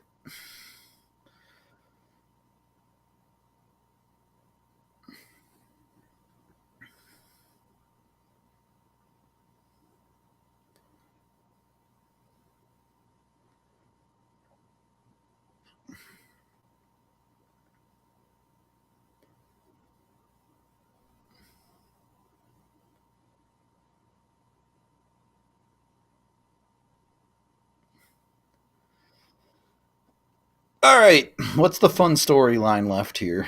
I don't know that there's many.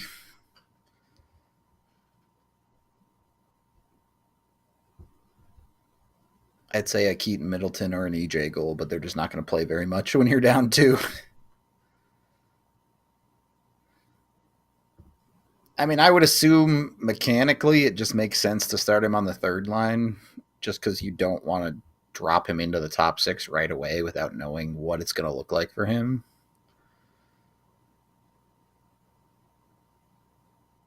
And then depending on how the first game go, you can adjust. But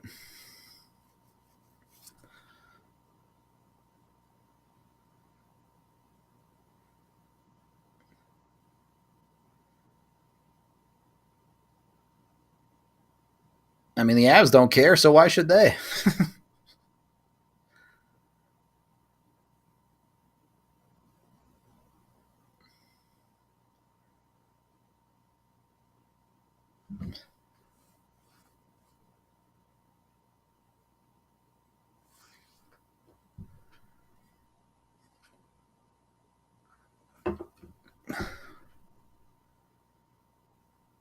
Uh-oh, bad turnover.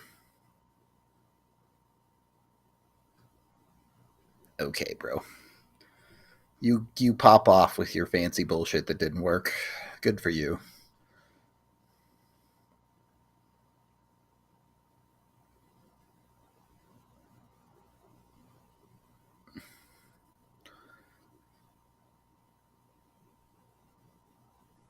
Bro didn't even get it through Malinsky when he tried to go between his legs. Tough.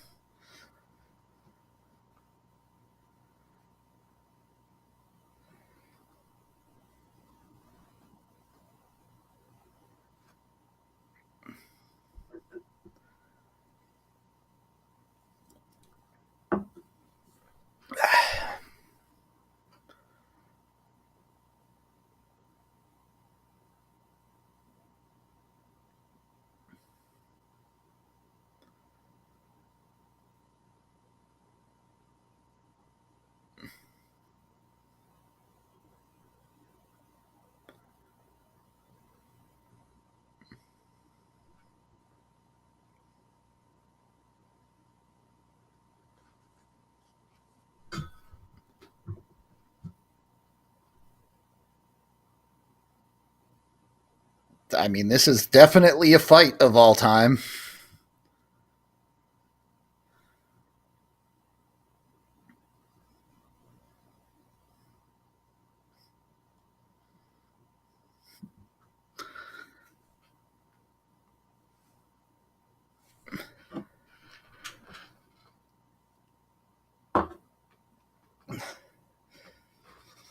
Did LC get hurt? No? Cool. Good fight.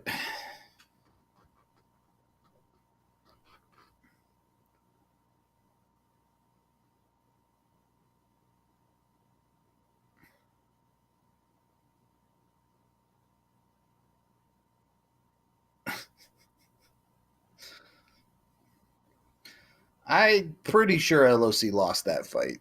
I don't think either of them landed too many punches, but I would give the W to Pedersen on that one.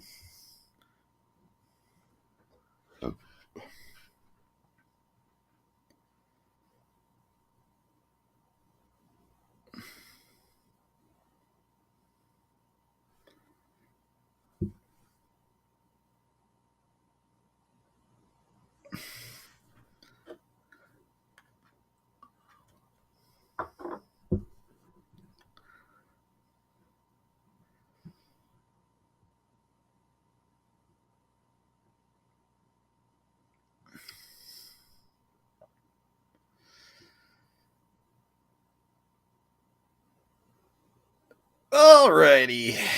10 minutes left. Time a factor. Maybe the Avs will make it interesting. Maybe.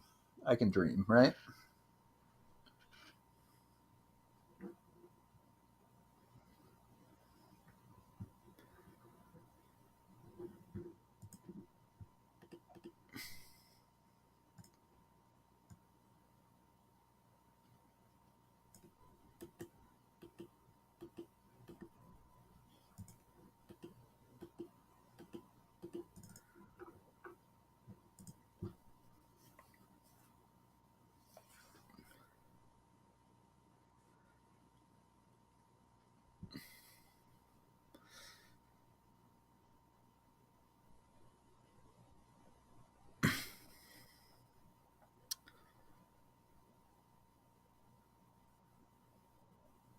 Kale, walking the blue. Nichushkin with the blue line clapper.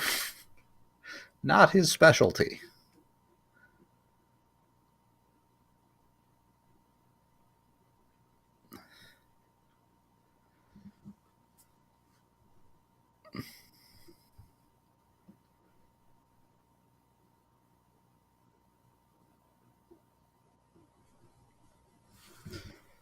The beauty of sports is people can say whatever they want, like myself included. Media members can say what they want, fans can say what they want. It doesn't actually matter what people say. It matters what you go out and do in the games.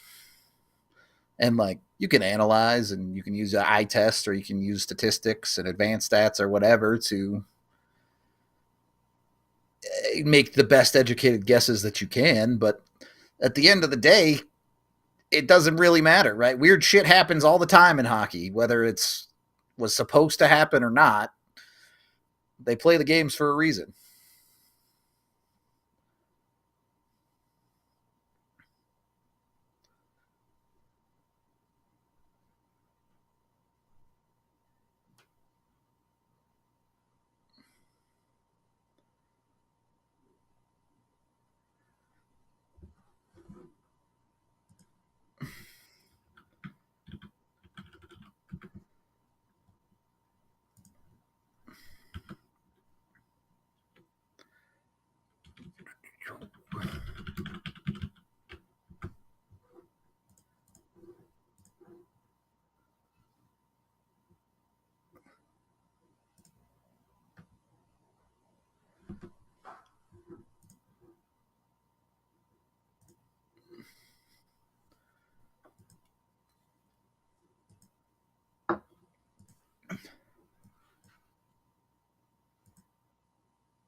I mean, let's just compare, like, really quick.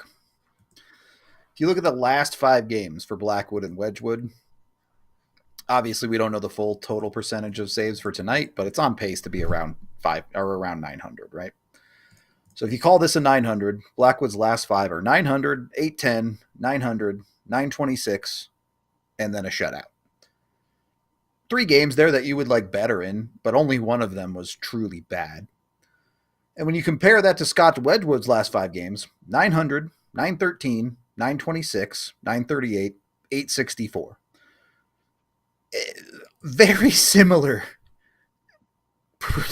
Honestly, like, Wedgwood doesn't have that one really terrible game, but the rest of their games, like Wedgwood's worst game was better than Blackwood's worst. But the rest of their statistics, Wedgwood is probably marginally better over the last 5, but not even that much better. Like, how poorly Blackwood is playing is being blown out of proportion.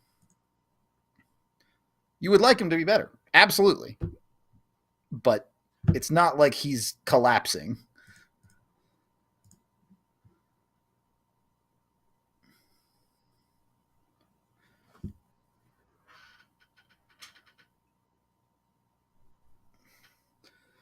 And yeah, the Avs have 1 goal in this game, and like Blackwood's performance is almost irrelevant as far as winning the game is concerned. But again, you've watched the game. You're watching the game with me. You've seen what the Avs have done in this game.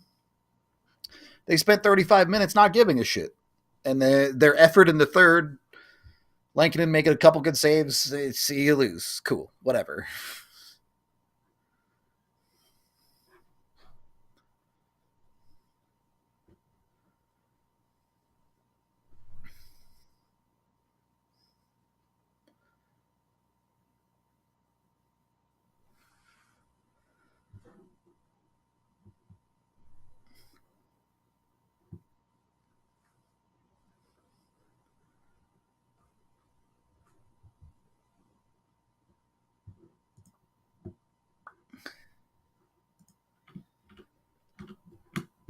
Definitely fair to say you expect better out of Blackwood than you do Scott Wedgwood, which, if you take a sample size of more than the last 5 games, wouldn't you know it, Blackwood has been better than Wedgwood.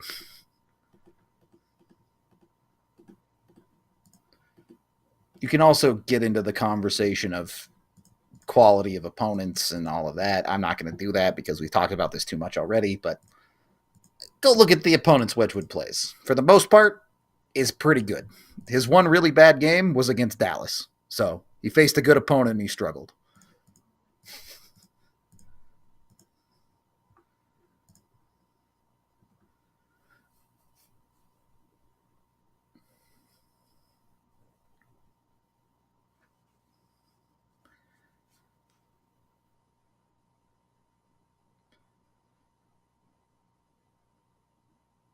Yeah, Wedgie's a great guy, but also everyone's favorite player on every team is the backup, right?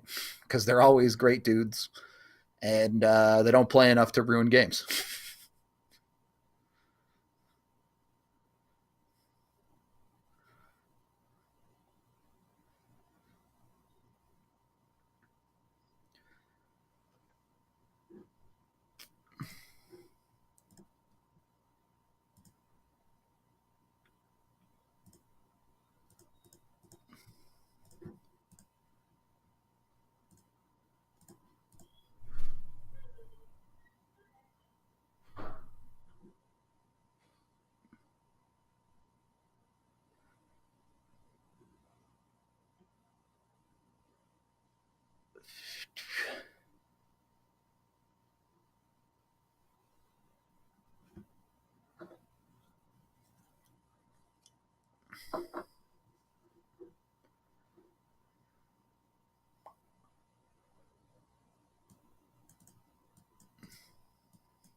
Their high danger saves per 60 is almost identical.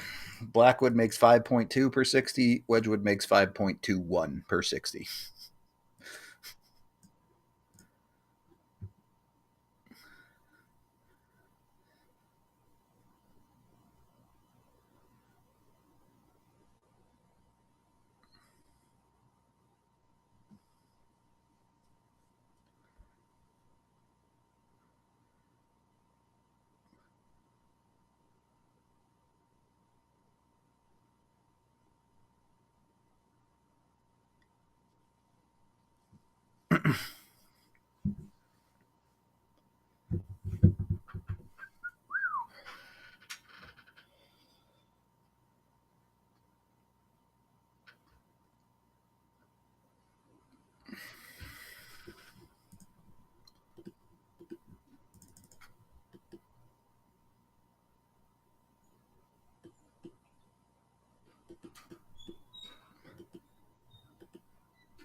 Bro, I get talking about Blackwood. Like, I don't understand why people think he's struggling so badly. I get talking about him, though. He's the Avs goalie. Y'all gotta let Georgiev go, man. That era of the Avalanche has been over for 3 months, 4 months now, almost 5 months.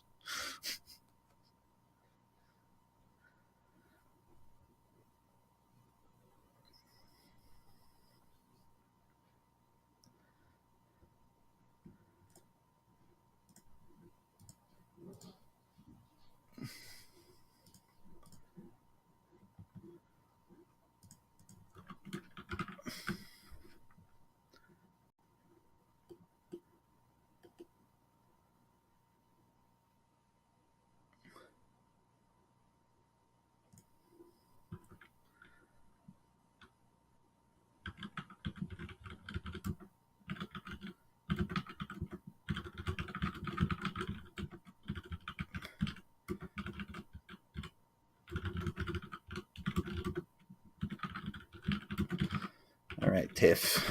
I'm saying the title as politely as I can. Okay.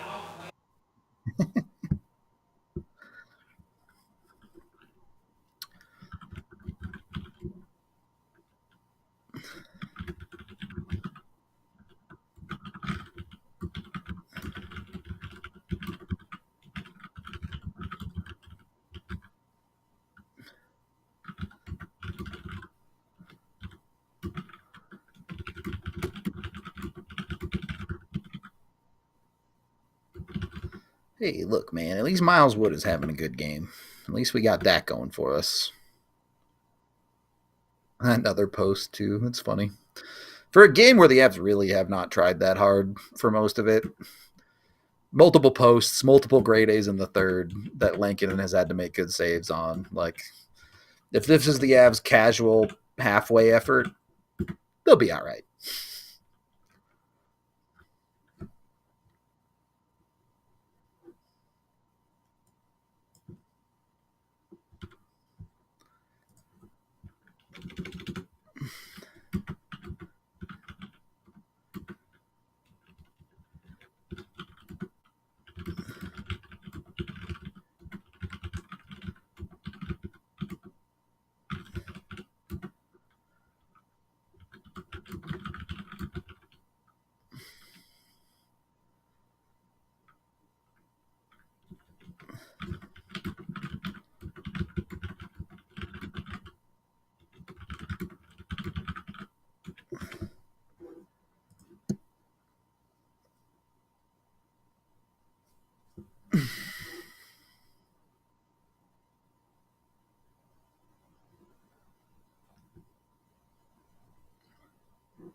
That's definitely not true, DJ. The Subway Series was a thing in baseball. The Yankees and the Mets.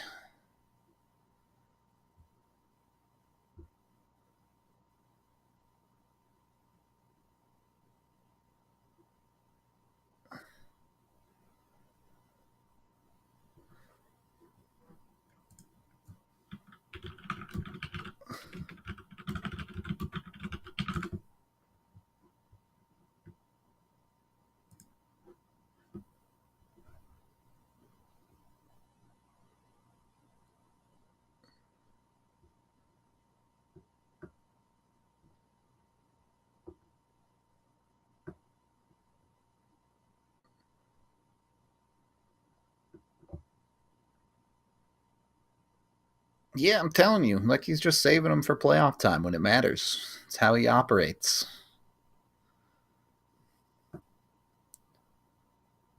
Oh, I see what you're saying. Um, I think it has happened. They've been in. They haven't both won, but didn't Boston have the Celtics and the Bruins in the finals one year?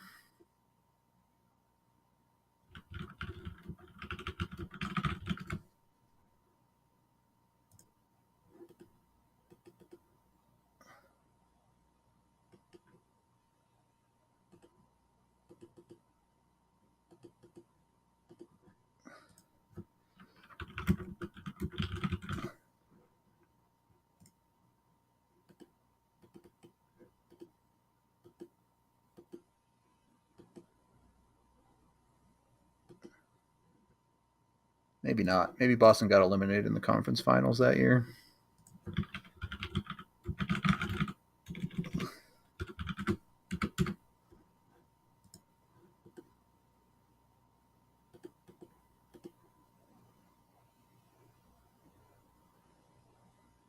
Well, that was definitely a meaningful goal that anyone definitely cares about. On God.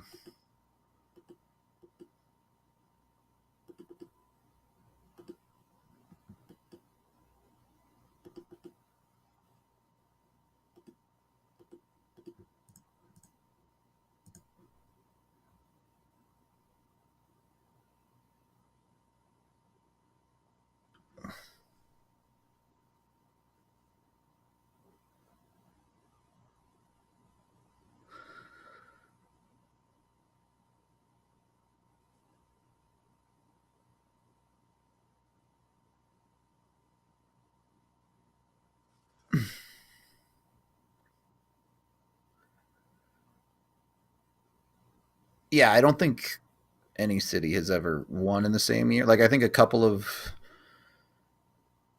cities have had two trophies at once because the NFL season ends in February of like the following year while you're still the cup champs, but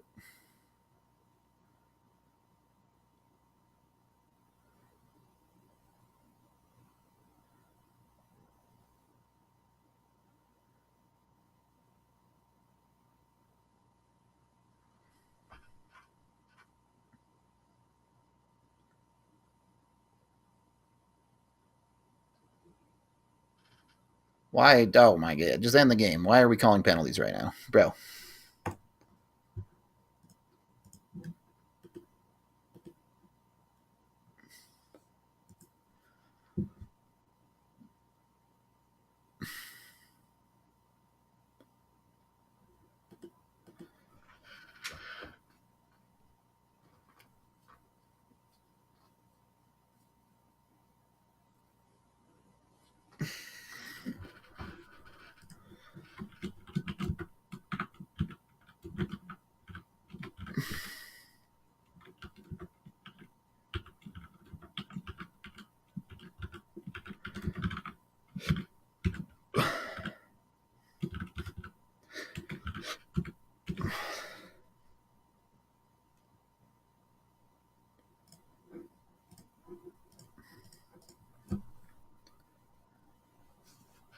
Oh, maybe if McCarr scored there, he'd have been able to make it to 100. Now it's over.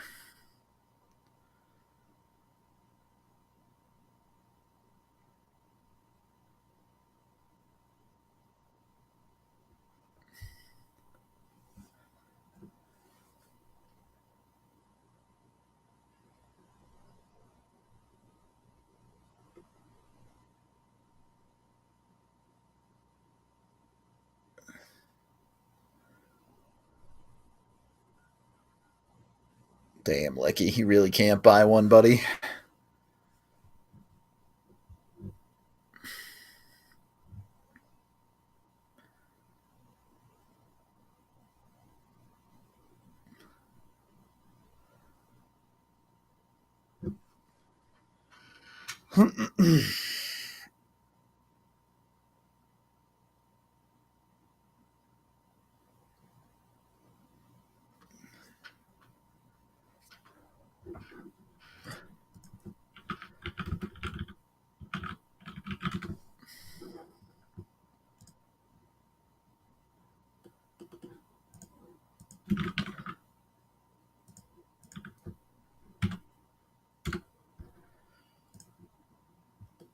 Anyway, I'm going to go do a post game with AJ. So tune in if you want to hear us talk some about this game and probably a good bit about other things.